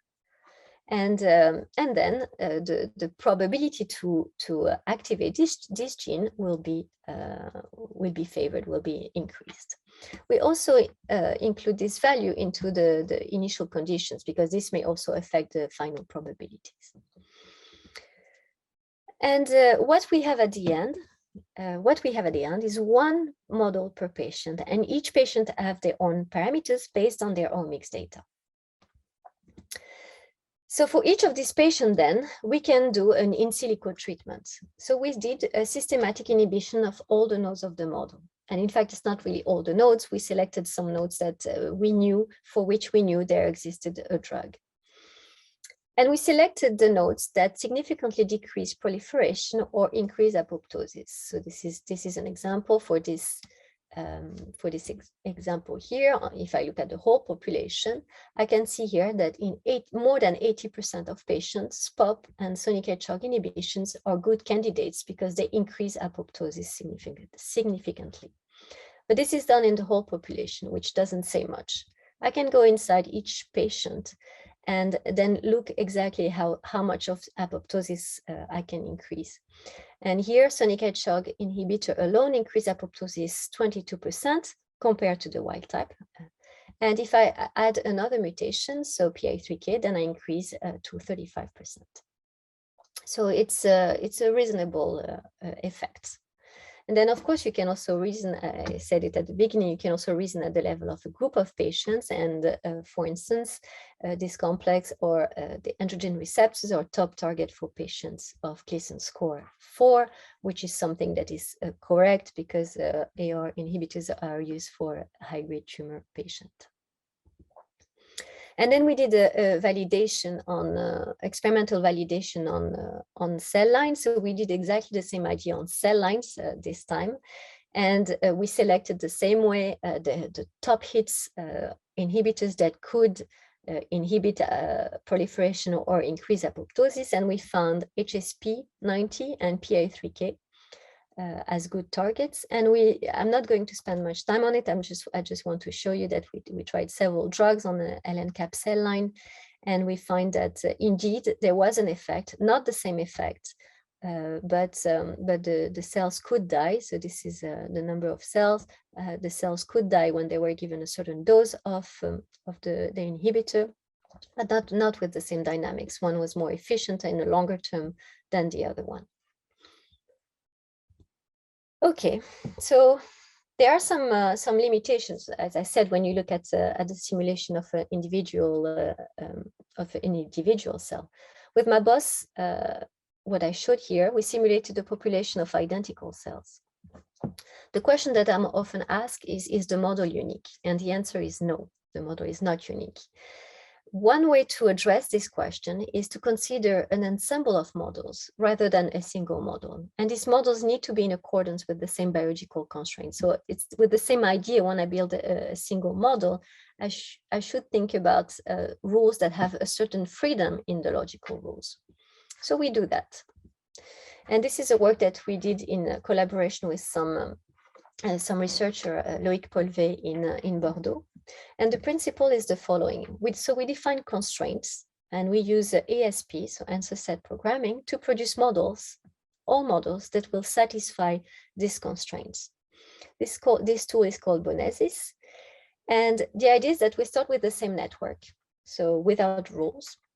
The rules can be changed anyway, so we can have or and not linking inputs, but all models must satisfy some biological properties. So here in this case, it can be stable states, and it can be mutations that we know how they behave, and so on. And another important aspect is that the stable states must be reachable from a set of initial conditions. And then we create all these models that will then, we will simulate with MABOS. So we have all this, this is an example of one MABOS model where you have several trajectories, and we take the mean of all this trajectory to have the probability for one model. Well, we do that for all models. And at the end, we have the probability over time for all these models. And I'm giving here an example of a model we published a while ago, about 12 years ago now. It's an example of a self-fate decision model. And I chose it because it's very simple. And I hope the idea will get the philosophy will be clear.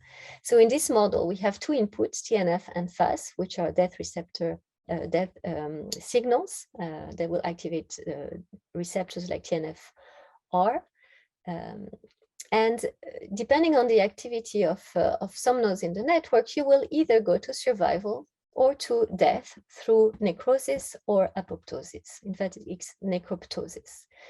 In this model, 12 years ago, we ended up with 20 stable states, and we could cluster this stable state into these 4 different phenotypes. And then the naive one, which is nothing happens, nothing is activated, so nothing happens. The survival ones, and apoptosis one, and necrosis one. And then in this work, we also did some deletions and overexpression over time, and we compared them. But this is not what's interesting here. What is interesting here is that we simulated all the models that we chose. And something I should clarify is here, you can have millions of models that are in accordance to with the constraints. And we choose a subpart of these millions of models, but that are very diverse. So we make sure that they cover a very different types of behaviors. And then we simulate them. And I think here we have about 1,000 models.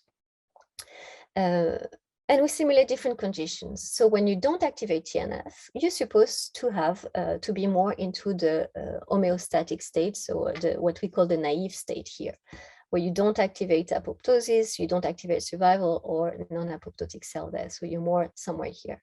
But you see that there's a cluster here of models that are probably not good and we should not consider. So we can select some logical rules, some models with some logical rules that do not make any sense. And then we simulate with TNF, so we activate TNF, and when you activate TNF, the other 3 phenotypes are activated, and this is the case here. So TNF-treated models show a tendency to die by apoptosis or by non-apoptotic cell death. I mean, you do activate apoptosis here, and you do activate non-apoptotic cell death, but you still have a lot of survival models here. So probably we could look into this model and see what happens.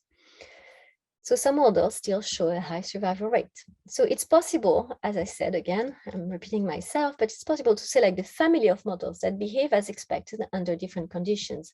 And then we can really consider an ensemble of models that are in accordance with what we are interested in. This is a tool that we are exploring right now and trying to test on different models. Again, MABOS can simulate a population of cells that is not dynamic. Cells die, divide, and interact. And this is not taken into account into MABOS.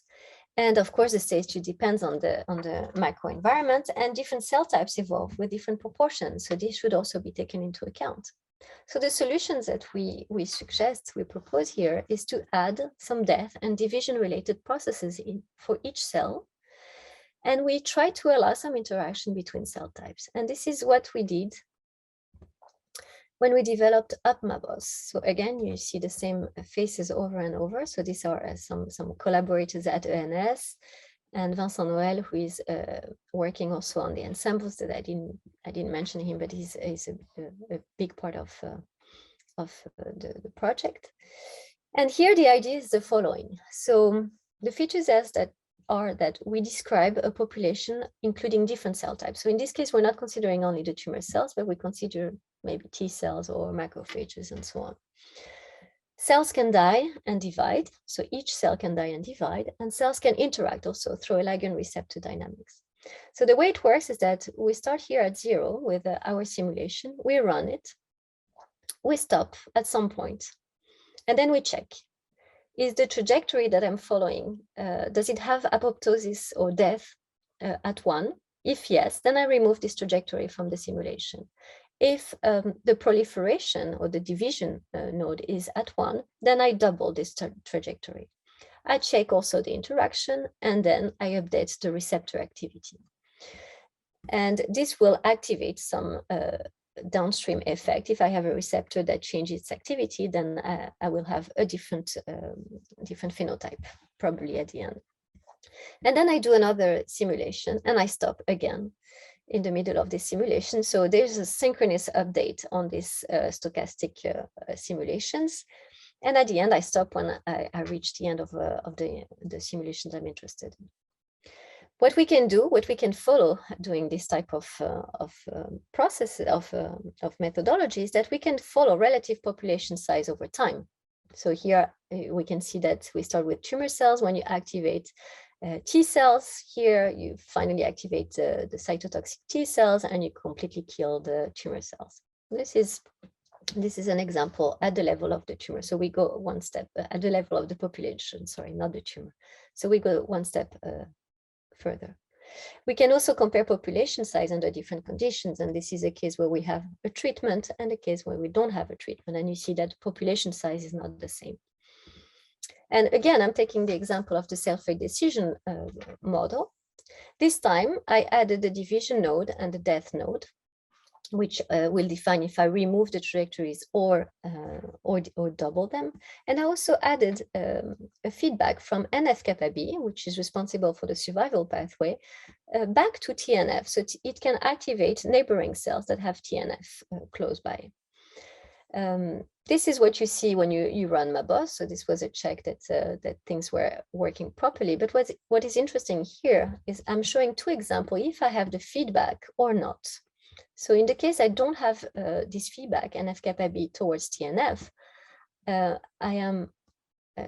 I don't have it, I have the blue situation here. So I still kill some cells. I mean, TNF can be activated and kill some cells.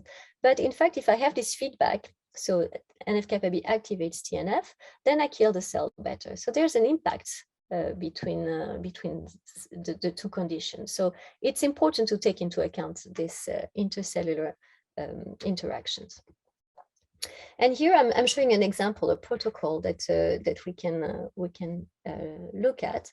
So we have two treatments. The first one is we don't have any TNF, and the second one, and at 48 hours, we have a second treatment. So we have a first treatment, so TNF is imposed here. And you see that so cells don't die, but at 48 hours, the cells die pretty well. If you look at here some treatments, you first give a pulse of treatment of TNF here, and then cells die. If you give a second treatment here at 48 hours, well, the cell don't die anymore, and in fact they start redividing again. So cells that have been treated previously do not die as fast and show resistance. So there's still some death, but not as much as you would if it was the first treatment. And we can look at different conditions, and I'm looking at the time, so I won't go too much into details, but if you look at if you knock out some nodes inside this network and you do the same treatments, then you will see different behaviors. So if you suppress the survival pathway, of course, then you will die better than you would if you activate again the survival pathway. So some mutant cells do not respond well to treatment, and with the model we can simulate different conditions, different patient mutations, or different types of treatments we would want to explore. The last question, the last limitation that I want to talk about is that AppMabus is just a soup of cells, and in fact there's no spatial organization, but it's pretty important to know where the cells are and which neighbors are present in the microenvironment. So we try to add a level of complexity by allowing interactions between different cell types and taking into account the spatial organization. And this is something we did with PhysiBus, and you still see some people that you've already seen previously.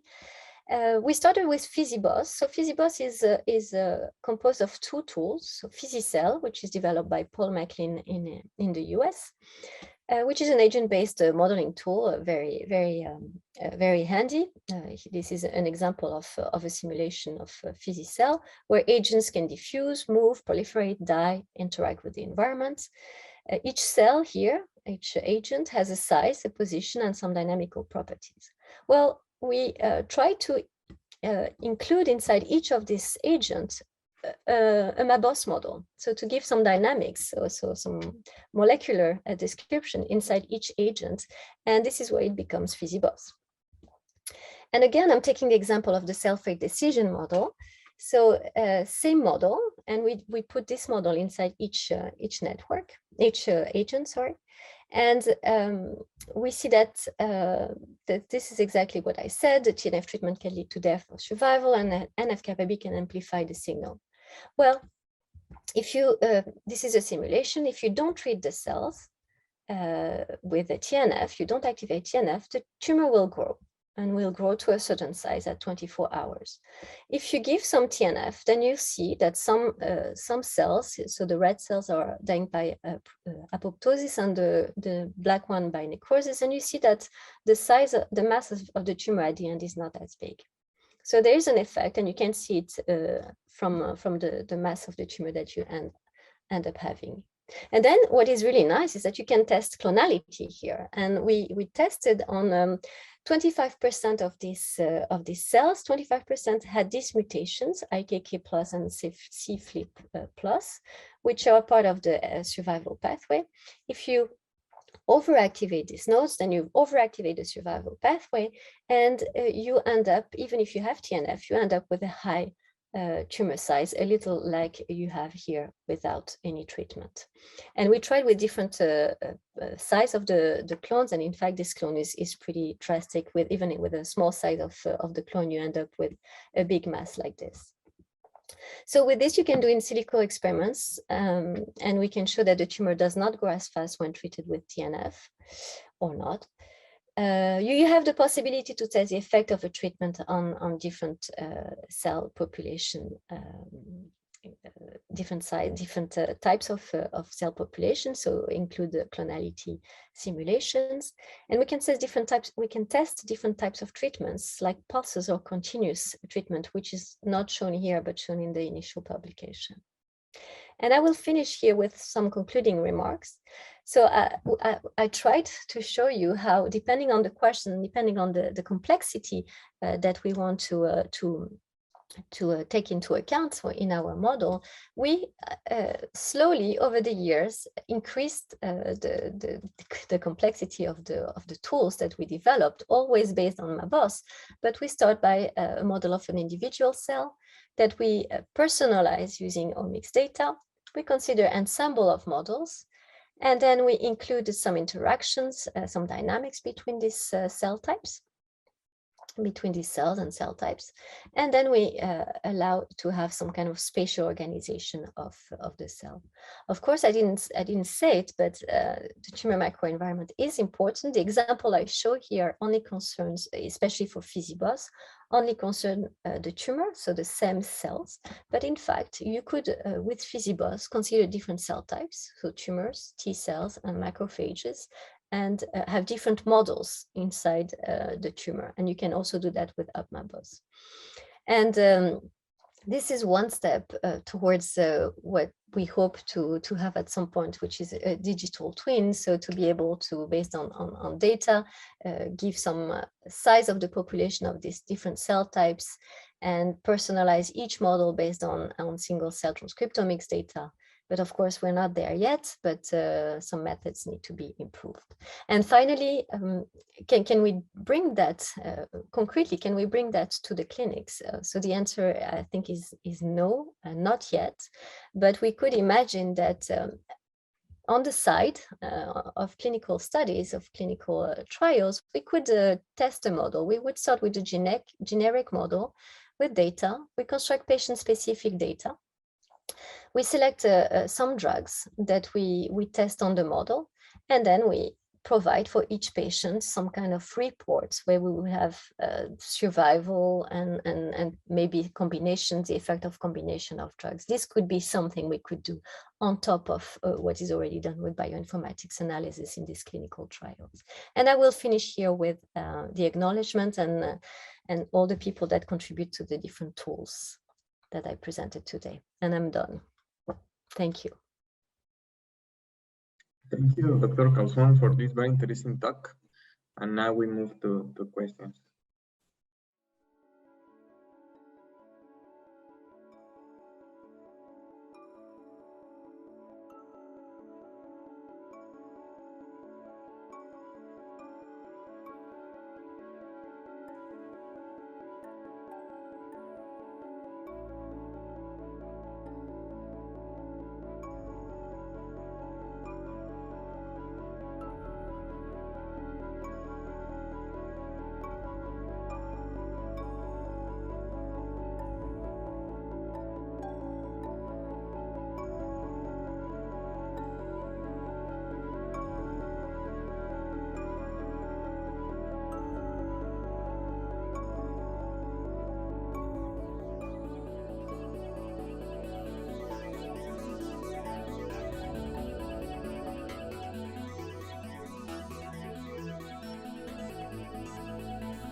The last session of today is Dr. Mireya Plass.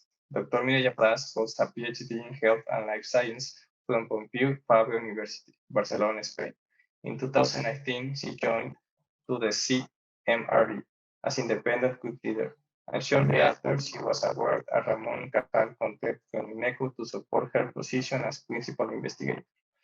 Through her career, Dr. Plass has been interested in understanding how post-transcriptional regulatory mechanisms, such as splicing and alternative polydenylation, shape gene expression from an evolutionary and systems biology perspective. Recently, her work has pioneered the use of single-cell transcriptomics to understand how gene expression drives cellular differentiation. As independent group leader, she wants to investigate the function of post-transcriptional regulation in gene expression and cell differentiation, and in particular, its contribution to developmental and neurodegenerative diseases. Today, we are here to listen to her talk on single-cell transcriptomics of iPSC-derived neurons reveals function change in Alzheimer's disease. So first of all, I would like to thank the organizers to give me the opportunity to present my work here today. So today I would tell you about the work that we are doing in my lab, in which we are trying to use single-cell transcriptomics to understand the molecular changes that are driving Alzheimer's disease. But just before start, just a brief introduction of what is Alzheimer's disease. As you may know, Alzheimer's disease is the most common neurodegenerative disease worldwide that is characterized by a very slow and progressive decline of cognitive functions. So this process actually can take days, years, or even decades.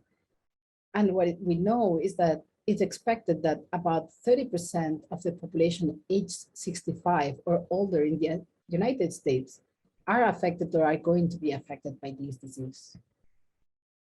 Currently, the most accepted hypothesis of the causes of the Alzheimer's disease is the amyloid hypothesis. According to this hypothesis, the accumulation of beta peptide in the form of beta peptide in the form of aggregates and of tau proteins in the form of neurofibrillary tangles lead to neuronal degeneration and death. And this is the cause of the cognitive impairment. And this process can be regulated in many ways, like by mutations that are leading to familial forms of the disease and also epigenetic factors, including aging. Yet, there has been lots of research trying to attack the different steps of this disease to prevent beta amyloid aggregation, and these drugs don't help improving cognitive function. Therefore, there must be more to explain the onset of this disease than the amyloid hypothesis. Probably what you don't know if the Alzheimer's disease is also an RNA disease. What you can see in this picture are some of the mechanisms that are involved in RNA regulation, such as, for instance, transcription, splicing, polydenylation, but also RNA transport, degradation, or accumulation of RNA in granules. And actually, all these steps are controlled by RNA binding proteins. So under all these different processes, what you can find is the name of some proteins or some small RNAs or non-coding RNAs under each of these. And actually, these RNAs and these proteins are known to be associated with the disease at least, or they have an altered function in the brains of Alzheimer's disease patients, suggesting that actually RNA metabolism or RNA processing can be involved in the progression of the disease or in the onset of the disease. But the question is, how can we investigate if RBP dysfunction contributes to AD development? And especially, how can we distinguish this from the fact that these alterations are due to the malfunctioning of the neurons in the brains of the patients? So for that, we are trying to investigate this using we are trying to answer three specific questions. So the first one would be, are there differences in the neurons and glial cells derived from AD patients? So instead of looking at the brains of the patients that are already aged and damaged, we are trying to generate neuronal glial cells derived from stem cells. So there, what we can check is whether there are differences in the cell types of cells that we are going to obtain from Alzheimer's disease patients or controls. And we can also look at whether there are changes in the expression profiles, where it's going to indicate that actually there are alterations before that could be involved with the development of the disease when the people are elderly. The second question that we will try to answer, thinking again about this idea that Alzheimer's disease is an RNA disease, is do we find changes in the expression of RNA binding proteins in single cells? And if so, in which cells do we find this with changes and at which stage? And finally, and the last question should be, well, if we do find changes in these RNA binding proteins, how can we assess the functions of these proteins? So for that, what we are doing is developing new tools to assess the impact of RNA binding proteins. So in this case, to quantify transcript isoforms at the single cell level. So as you can see, the best way to answer all these questions is to use single cell transcriptomics. So this is a cartoon depicting the standard single cell transcriptomics workflow that we are using in the lab. And of course, this is similar to any single cell transcriptomics workflow that you would see anywhere. So basically, we start by having a bunch of cells in a plate that we need to dissociate to create a single cell suspension. And once we have the cells in a single cell suspension, what we are going to do is to use a microfluidics device in which we are going to fly in the cells and the bits, and we are going to encapsulate them in droplets containing one cell and one bit in most of the cases. Inside these droplets, the cells lies, and basically they release their RNAs that is going to be captured by these beads, tagging each of the RNAs with a unique molecular identifier and a unique cell barcode in a way that we will be able to afterwards summarize all the genes that are expressed in all the cells and distinguish the genes expressed in one cell from the ones expressed from the other.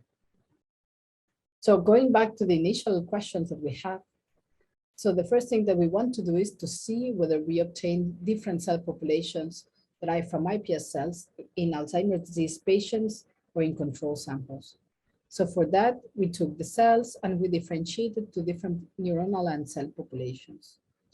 And what you can see in these microscopy images is that at least at the macroscopic level, the cells derived from AD patients that you can see here in the bottom, compared to the cells derived from control patients, they look identical. So I'm not really a microscopy expert, but really I cannot see many differences between these cells here in the bottom and the cells on top.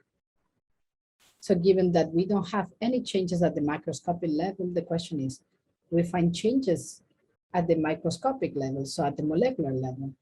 And for that, we decided to do single cell transcriptomics so that we could compare the expression profiles of the cells that we have in each of these cases, and also to compare the cell proportions to see if we identified the same type of cells or the same amount of cells. So when we do the single cell transcriptomics, what we discover is that actually we find a great diversity of cell populations, including different types of neural progenitor cells, astrocyte progenitors or radial glia, and also different types of neurons. We have identified these populations, but by comparing the genes expressed in each of these clusters with known cell markers, such as, for instance, the expression of pimentin or HES1s that are characteristic markers for neural progenitors are also expressed in all this big cloud here on the left. And also the proliferating progenitors characterized by the expression of cell cycle markers such as PCNA and TOP2A. And also the other populations we have also characterized based on the expression of known marker genes such as radial glia markers SLC1A3, astrocyte markers, and also we have identified these 4 different populations of neurons based on also the expression of particular marker genes. So now that we know which cells do we have And what are the expression profile? The first question is, do we find differences in the proportion of the cells that we obtain? And the first answer that we get is no. So what we have done is to split this data that we have here into two groups. So identify the cells derived from Alzheimer's disease patients and the cells derived from control samples.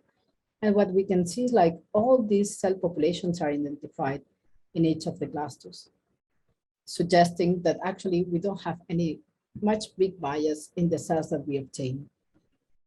But now the second question is, do we find differences in the expression profile of these cells? And in this case, what we see is that actually there are lots of differences in the expression of genes in AD and control samples. But you can see here in the rows are the names of different genes that are differentially expressed between Alzheimer and control for particular samples, for particular cell populations or cell clusters. And here in the bottom, you have all these cell clusters in which we are distinguishing for each of them the cells derived from control samples and the cells derived from AD. And what we can see is that while some of these changes are conserved across clusters, so we see the same changes happening across different populations, in other cases that we find is that these changes are specific for a particular cluster, suggesting that there are different levels of molecular alterations that we can find. So interestingly, among all these genes, what we can see is that there are some genes that are differentially expressed at this stage that were previously known to be differentially or altered in Alzheimer's disease, suggesting that actually there are gene expression molecular changes happening before, way before the onset of the disease that could be explaining its progression. But the question is, among all these genes, do we actually find changes in some RNA binding proteins suggesting that actually this RNA processing could be involved in the development of the disease? And again, the answer that we find is yes. So in this plot, what I'm showing you here is a bunch of RNA binding proteins.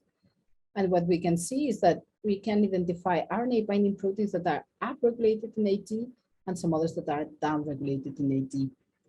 And again, in some cases, this, for instance, alteration in the expression is only in some clusters, as for instance, MSI2, that is altered mostly in astrocytes and radial glia cells. While in other cases, the changes in expression of the proteins, such as for instance, SRSF5, is very similar across all clusters. So this protein is overexpressed in all the clusters. We also find, again, downregulated RBPs, so suggesting that both alteration in one way or the other could be contributing to the disease. Interestingly, again, among these RBPs, we identify proteins that are actually known to have altered expression or function in the brain of Alzheimer's disease patients, suggesting that these alterations don't happen at that stage because of the neurodegeneration, but happen way before, and therefore could be contributing to the disease development. So now the question is, how can we know the function of these proteins? And how can we assess? So, and for that, what we are going to do is to quantify transcript isoforms. So if we go back to this initial picture that we had about all the different RNA processing steps that we have in Alzheimer's disease, what you can see is that some of them, such as splicing and polymorphism, are responsible for changing or altering the transcript repertoire that we have within cells. And among them, actually, polyadenylation is the method, the mechanism that we are going to try to look at. And why alternative polyadenylation? First is because alternative polyadenylation is a key mechanism involved in the regulation of neuronal function and maturation. In case that you don't know, alternative polyadenylation is the mechanism that regulates the formation of the 3' end of genes.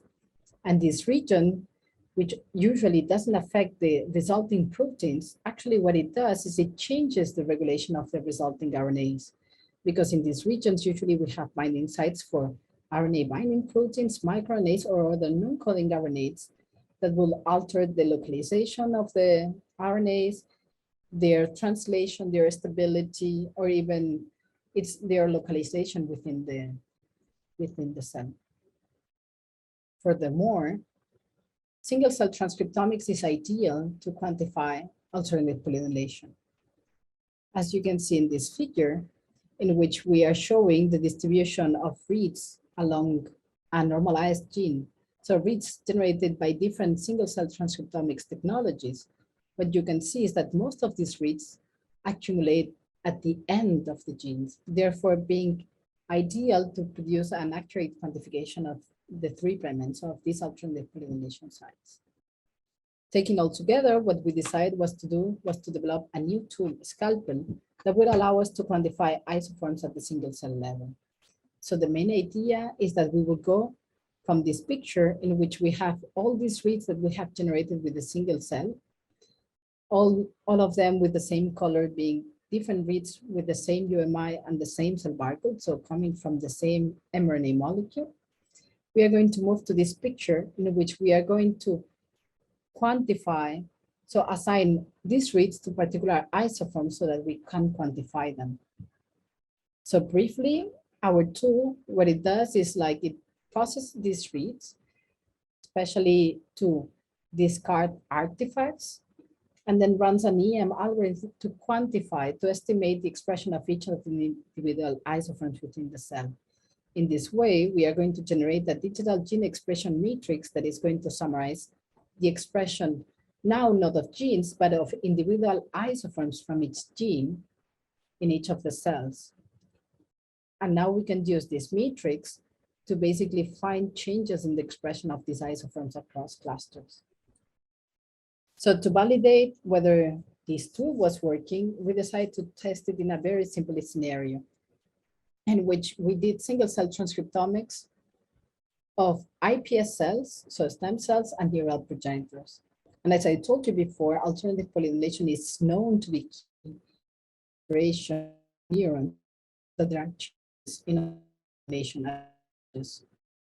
Once we seek, what we decided was to first quantify the expression of genes, second, quantify the expression of isoforms, and third, try to see if we are able to identify changes in isoform expression across cells. So the first thing that we did was to test whether when we turn the polynylation only at the end. So the question is that what is as the we had expression at level? And the answer is yes. So as you can see in this plot, we use the isoform-based quantification to calculate the UMAP and identify the cell populations that we obtain. And here in the left, what you have is the same populations that we identify using gene expression data. And what you can see is that our isoform expression tool is able to recapitulate the same populations that we had before with the gene expression data, suggesting that we are keeping all the essential information. So, but now the question is, can we identify isoforms that they are changing expression across clusters? So, and the answer again is yes. As you can see in this plot, so here we have the 3 populations of cells that we identified, iPS, neural progenitors, and immature neurons. And here in the columns, what you have is genes, and we are depicting the expression of individual transcripts for each of these genes. And what you can see is while in most cases, we just find that all the isoforms of a gene are expressed in the same way across all clusters. This is what we would expect when this is regulated at the transcriptional level. In a few cases, we find changes in how the isoforms are expressed, suggesting that this is controlled at the post-transcriptional level, therefore mediated by RNA binding proteins. So to validate whether these predictions were true, what we did was to select one candidate and experimentally validate it. So this is the gene IEF1. So as you can see in this picture, we are able to detect 7 isoforms of this gene. So this gene has 7 isoforms from which we can detect 5 of them. But as you can also see, many of them are very lowly expressed. So we discarded them and we focus in the main 2 isoforms. 201, that is this one with a long 3' UTR, and 204. When we look at the expression of these isoforms at the single cell level, what we can see is while the isoform 204 is much more expressed in IPS than in NPCs. The isoform 201, that is the long one, it's more or less the same expressed. And also when we compare the two isoforms in the same population, we see that IPS express much more this short isoform than the long, the same that we can see in this track here, genome track here, while these two isoforms are expressed at similar levels in NPCs. And this is actually what we can validate using nested PCR. As you can see here, while this long isoform is much less used in IPS than the long isoform in NPCs, this difference is less big. So now the question is, now that we know that we have a tool that can predict changes in alternative polymerization at the single cell level, can we identify changes also in Alzheimer's disease? So we went back to our plot that we had, and we split it by condition so that we can predict alternative polynation sites using a scalpel in each of the samples. And then what we did was to run the program to identify changes in the usage of particular isoforms at the cluster level, so for us individual cell population.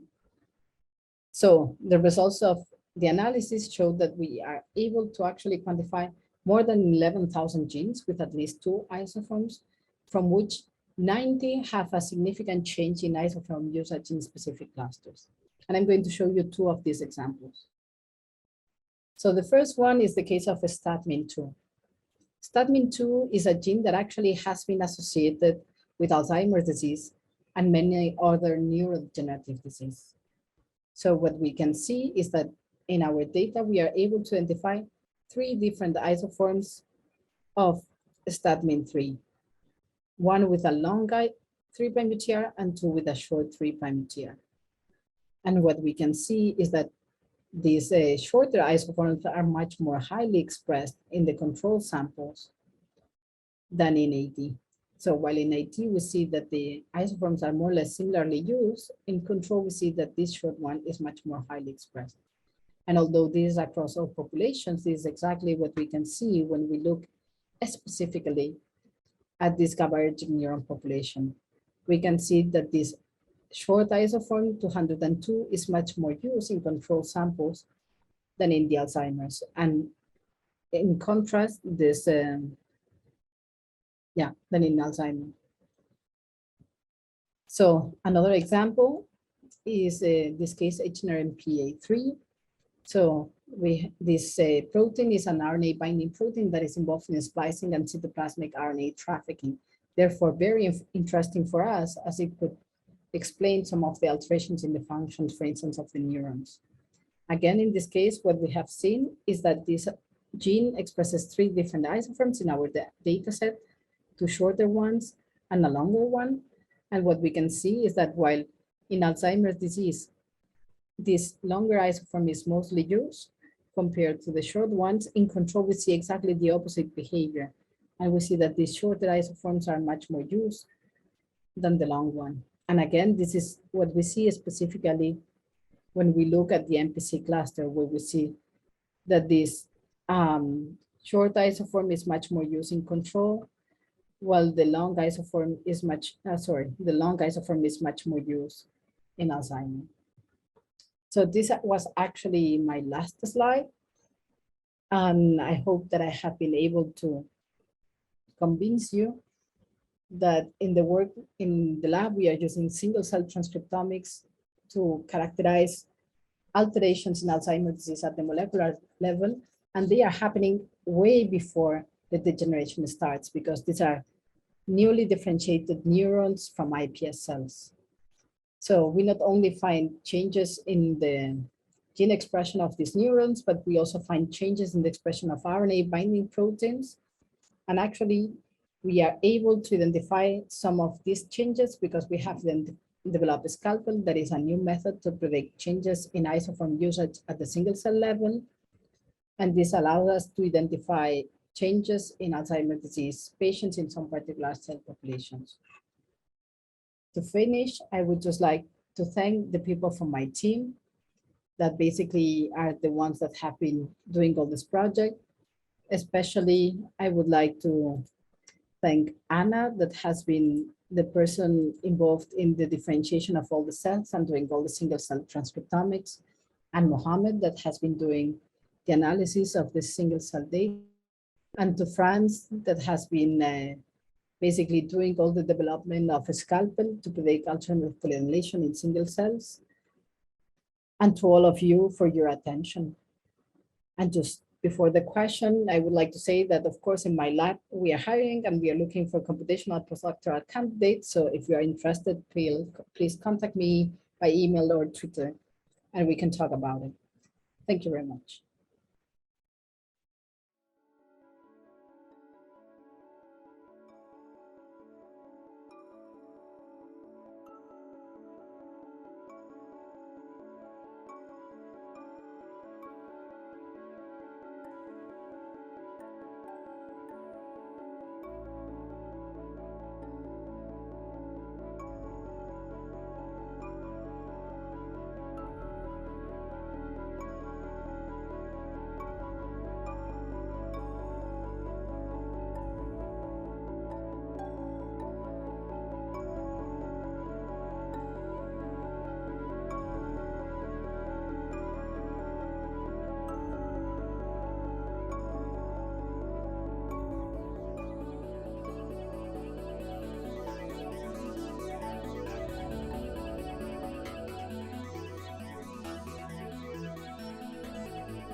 Now it's time for the short talks. In this section, we will learn about the most outstanding works of the poster section by students and researchers. Hi, good evening. I'm going to talk about our mathematical model of tuberculosis progression. My name is Eliezer Flores Garza, and my team members are Mario Setter, Rogelio Hernandez Pando, and Elisa Dominguez Hutinger. So tuberculosis is an urgent health problem. According to the World Health Organization, approximately 1/4 of the world population is latently infected. Also, it's the 10th main death cause worldwide. And by different factors, the mechanisms for its progression are currently unclarified. So in order to avoid this problem, we use systems biology methodology. So we know that the host responses to the pathogen will shape the outcome of the infection. Mainly the macrophages and the T cells are the ones that deal with the bacteria. So we integrate this host pathogen dynamics into a metabolism, more specifically a system of ordinary differentiations. So this mathematical model was built integrating multiple in vivo and in vitro data sets. These data sets are composed by a lot of different types of experimental assays. So by integrating all these empirical and experimental information, we built our mathematical model. And this model describes the key intra-host dynamics and will search for drivers of disease aggravation. In this image, we represent that our model it's gonna be like predicting the outcome of the infection. So our resulting model is this. This is the graphical representation of our mathematical model. It's composed by 4 variables: macrophages, phagocytic macrophages, phagocytized tuberculosis, and free bacteria tuberculosis. So as we can see, the model is very specific on its mechanisms. We model 5 different types of macrophage death and multiple very specific cell mechanisms, is apoptosis and different deaths, bacteria and macrophage. So our model, some of our key results is that the model not only integrates experimental data, but also reproduces several data sets. As we can see on this figure, the continuous line is our model, the total bacteria of the model, and it is this is a numerical integration of 70 days of the model. And as we can see, the model is able to behave like the experimental data that is represented with these different figures, points with different colors. So the model is able to behave like experimental data. Another key result is that we saw that the model predicts an all or nothing outcome. That is that bacteria either dies in a simulation of 100 days or grows to its carrying capacity. So obviously, one of these outcomes is the desired one that is marked with a happy face. We want for bacteria to disappear. So these 2 possible outcomes, the fact that the infection tends to one or another depends on a number of factors. Mainly the initial conditions of the variables and also the values of the parameters of the model. So in this regard, we studied how the varying the parameter values, we can control the outcome of the infection. So to do this, we perform a bifurcation analysis. Here we varied the values of multiple key parameters and see how they have an influence, how they control the outcome of the infection. For example, here we are varying the value of the average tuberculosis phagocytized by each macrophage. So as we can see, as the value rises, the probability of bacteria growing to its current capacity also rises. And on the contrary, if the value of the parameter it's less, also the probability of disease clearance. So this is some of our results. We have more interesting results. And if you have any questions, please refer to our poster in the poster section. Thank you for your time. Hello to everybody. First, I would like to thank you for the opportunity to be part of the System Biology Symposium. Let me introduce myself. Is Armando Campo, currently a member of the System Biology and Transnational Medicine Laboratory in the Nutrition Department in UAM Morelos.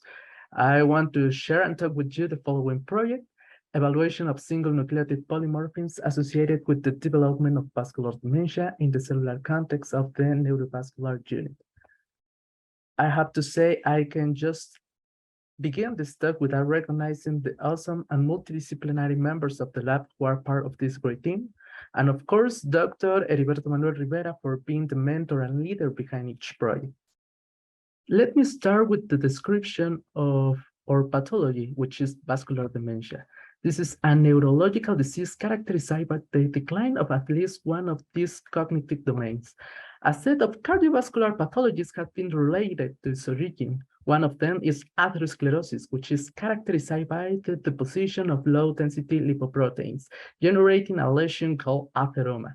It has been proposed that the obstruction of the blood flow in the brain is mediated by the formation of the thrombus, derived from the rupture of the atherosclerotic plaque. Currently, the diagnosis is done when the clinical picture and complications are evident. Therefore, precision medicine has suggested the use of single nucleotide polymorphisms to perform screening and detection in the early stage of these nosological entities. For this reason, in the laboratory, we ask ourselves the following question. It is possible to know the cellular context and the relationship between genetic variants associated with atherosclerosis in terms of development of vascular dementia? In order to answer this question, we propose the following methodology. First, the polymorphisms associated with both diseases were identified.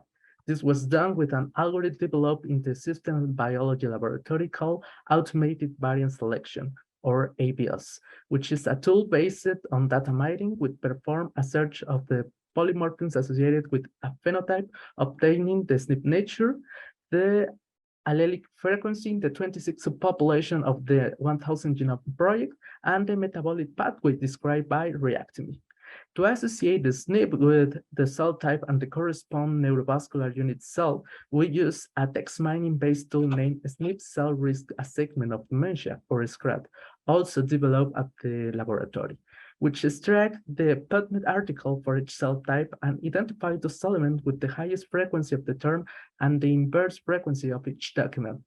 This algorithm was trained using XGBoost and random forest, employing a ratio of 85% and 15% for training and validation respectively.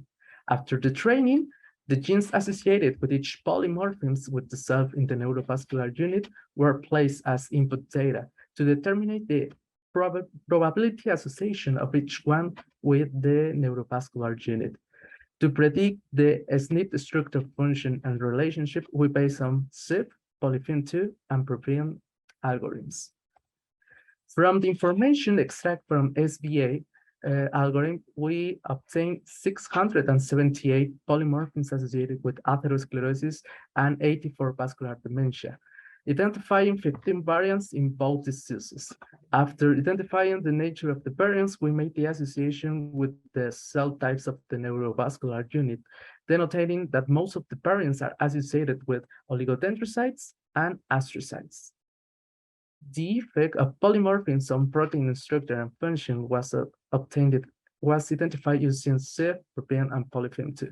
However, only two variants were associated with a deleterious or harmful effects that are the one associated with FAF1 gene and MMP20 gene. The metabolic pathway described that these gene-associated variants participate in transcription of that receptor and ligands, degradation of extracellular matrix, and activation of matrix metal proteases.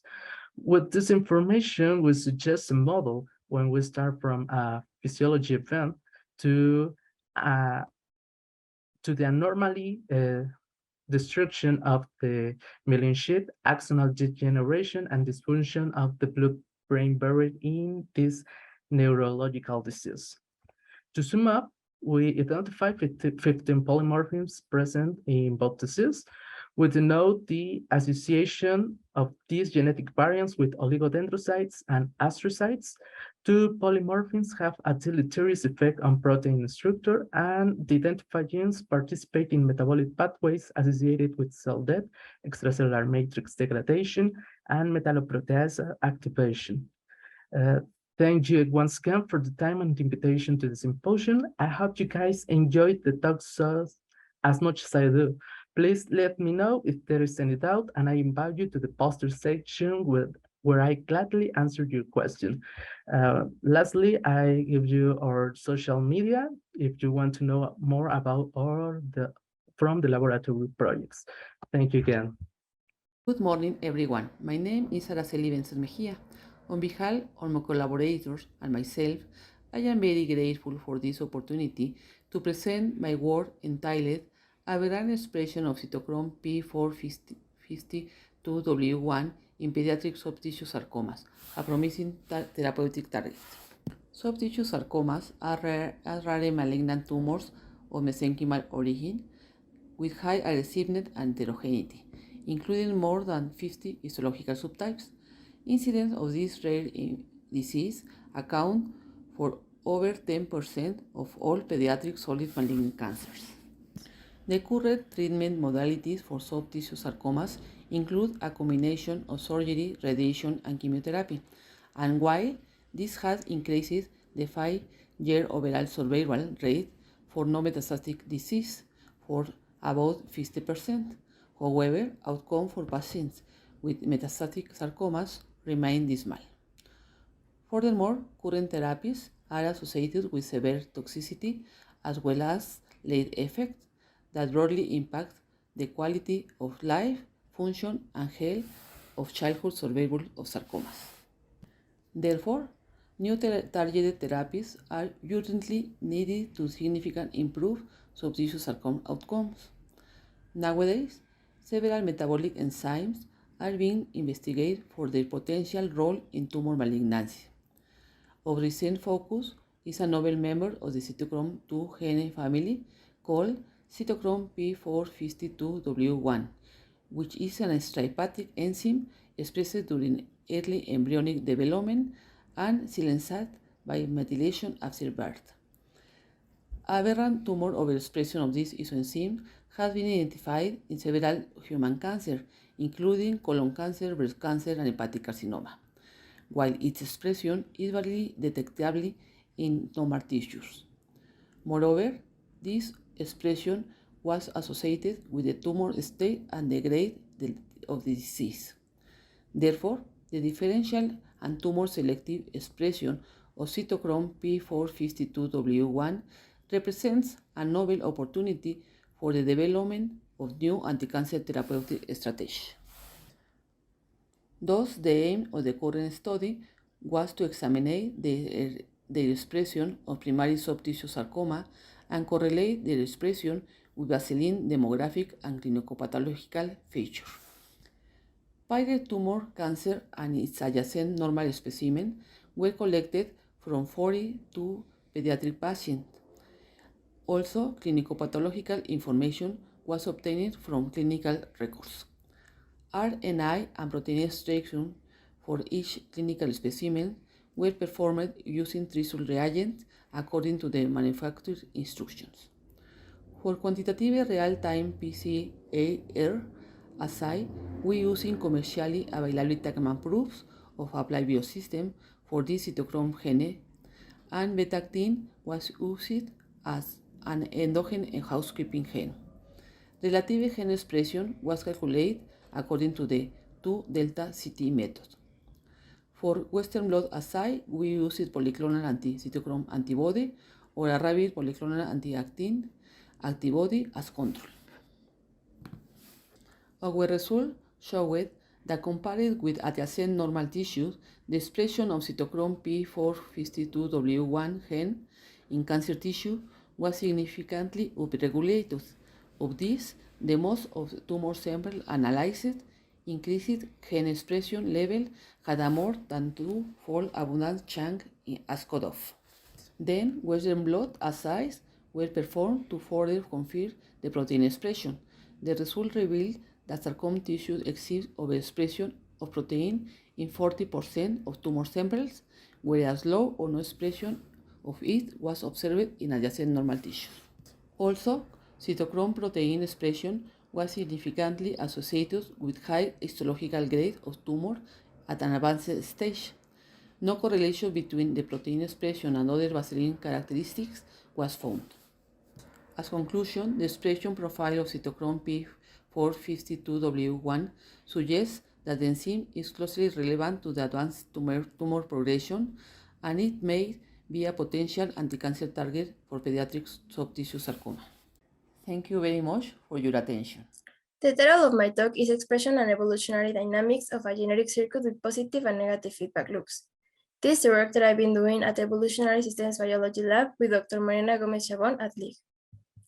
As an introduction, the question we are addressing is what evolutionary conditions allow for the selection of a specific gene expression dynamics. Here, we explore the potential of oscillations and stable epigenetic switching as strategies to deal with fluctuating environments and the effect of biochemical noise in circuit dynamics.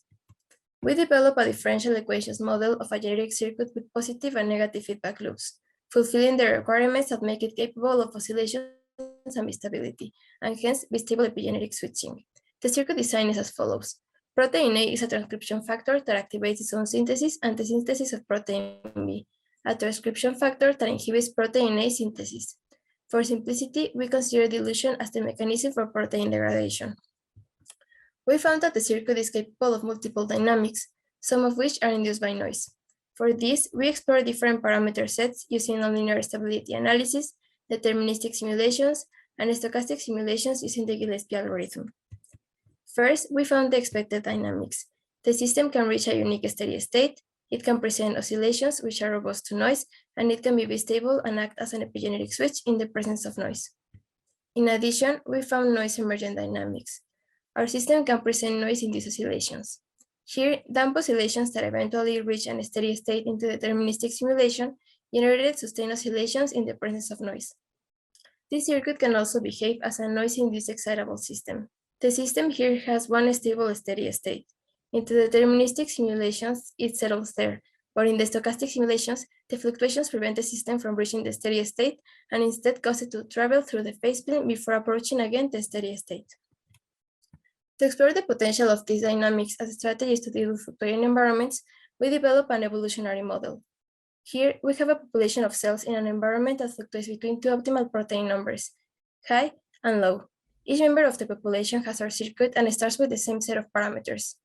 Each generation, we simulate stochastically the gene expression of each cell, evaluate their fitness according to the environment they're in, meaning they will get higher fitness if the protein number is closer to the optimum, choose the next generation of cells with tournament selection, allow random mutations in the coding or promoted regions of the genes that will affect only some of the parameters, and then repeat until the last generation. By trying different conditions, we found that circuit dynamics can act strategies to deal with fluctuating environments and that some dominate over others given certain conditions. To identify the successful strategies, we studied the cell lineages that persisted through at least one environmental cycle, meaning after the population has been in both environments. The proportion of these strategies for each simulation are shown in the heat map, according to different mutational steps, which means how much we allow our parameters to change given a mutation, the fluctuation frequencies, and different starting parameter sets. We found 6 different types of strategies: oscillations without mutations, oscillations with genetic adaptations, meaning there were mutations throughout the lineage, bistable epigenetic switching without mutations in the lineages, bistable epigenetic switches with genetic adaptation, and the rest were classified as others. Here we don't have genetic adaptations, and some of them are actually noise-induced oscillations.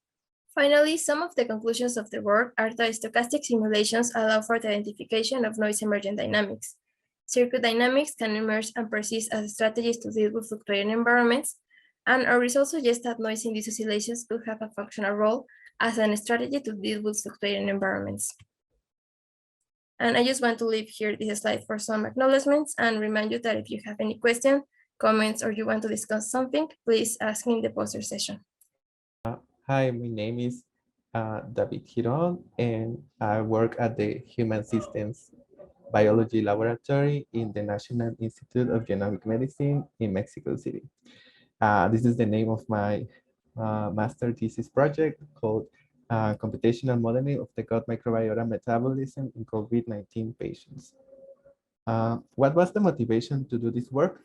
Well, there have been reports that establish a connection between gut microbiota and the development of COVID-19. On these figures, researchers propose that the more healthy associated gut microbiota, the less COVID-19 severity. While most of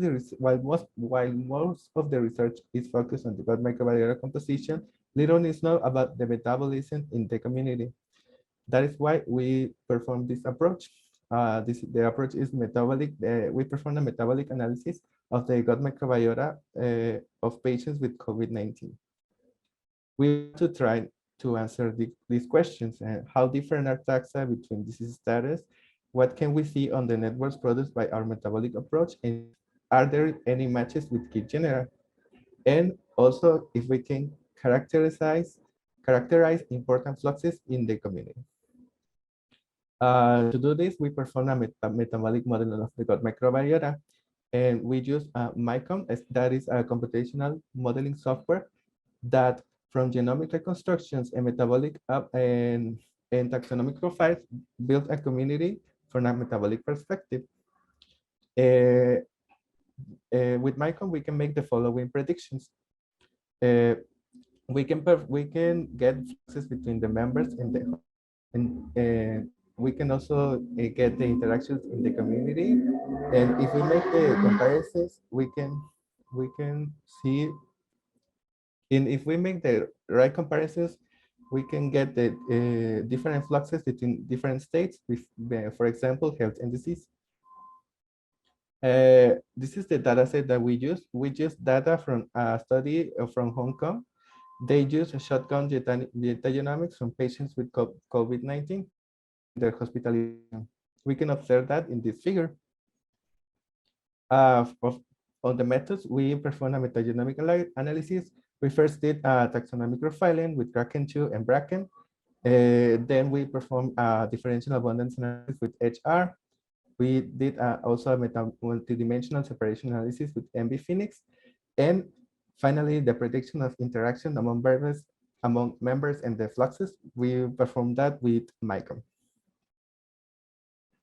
On the metagenomic analysis, first we observed that there's a less alpha diversity in the cases than in the controls. On the beta diversity in this plot, we can see that the samples of the cases with COVID-19, they don't make a group. That is expected because factors such as disease can have an impact in the diversity of the microbiota.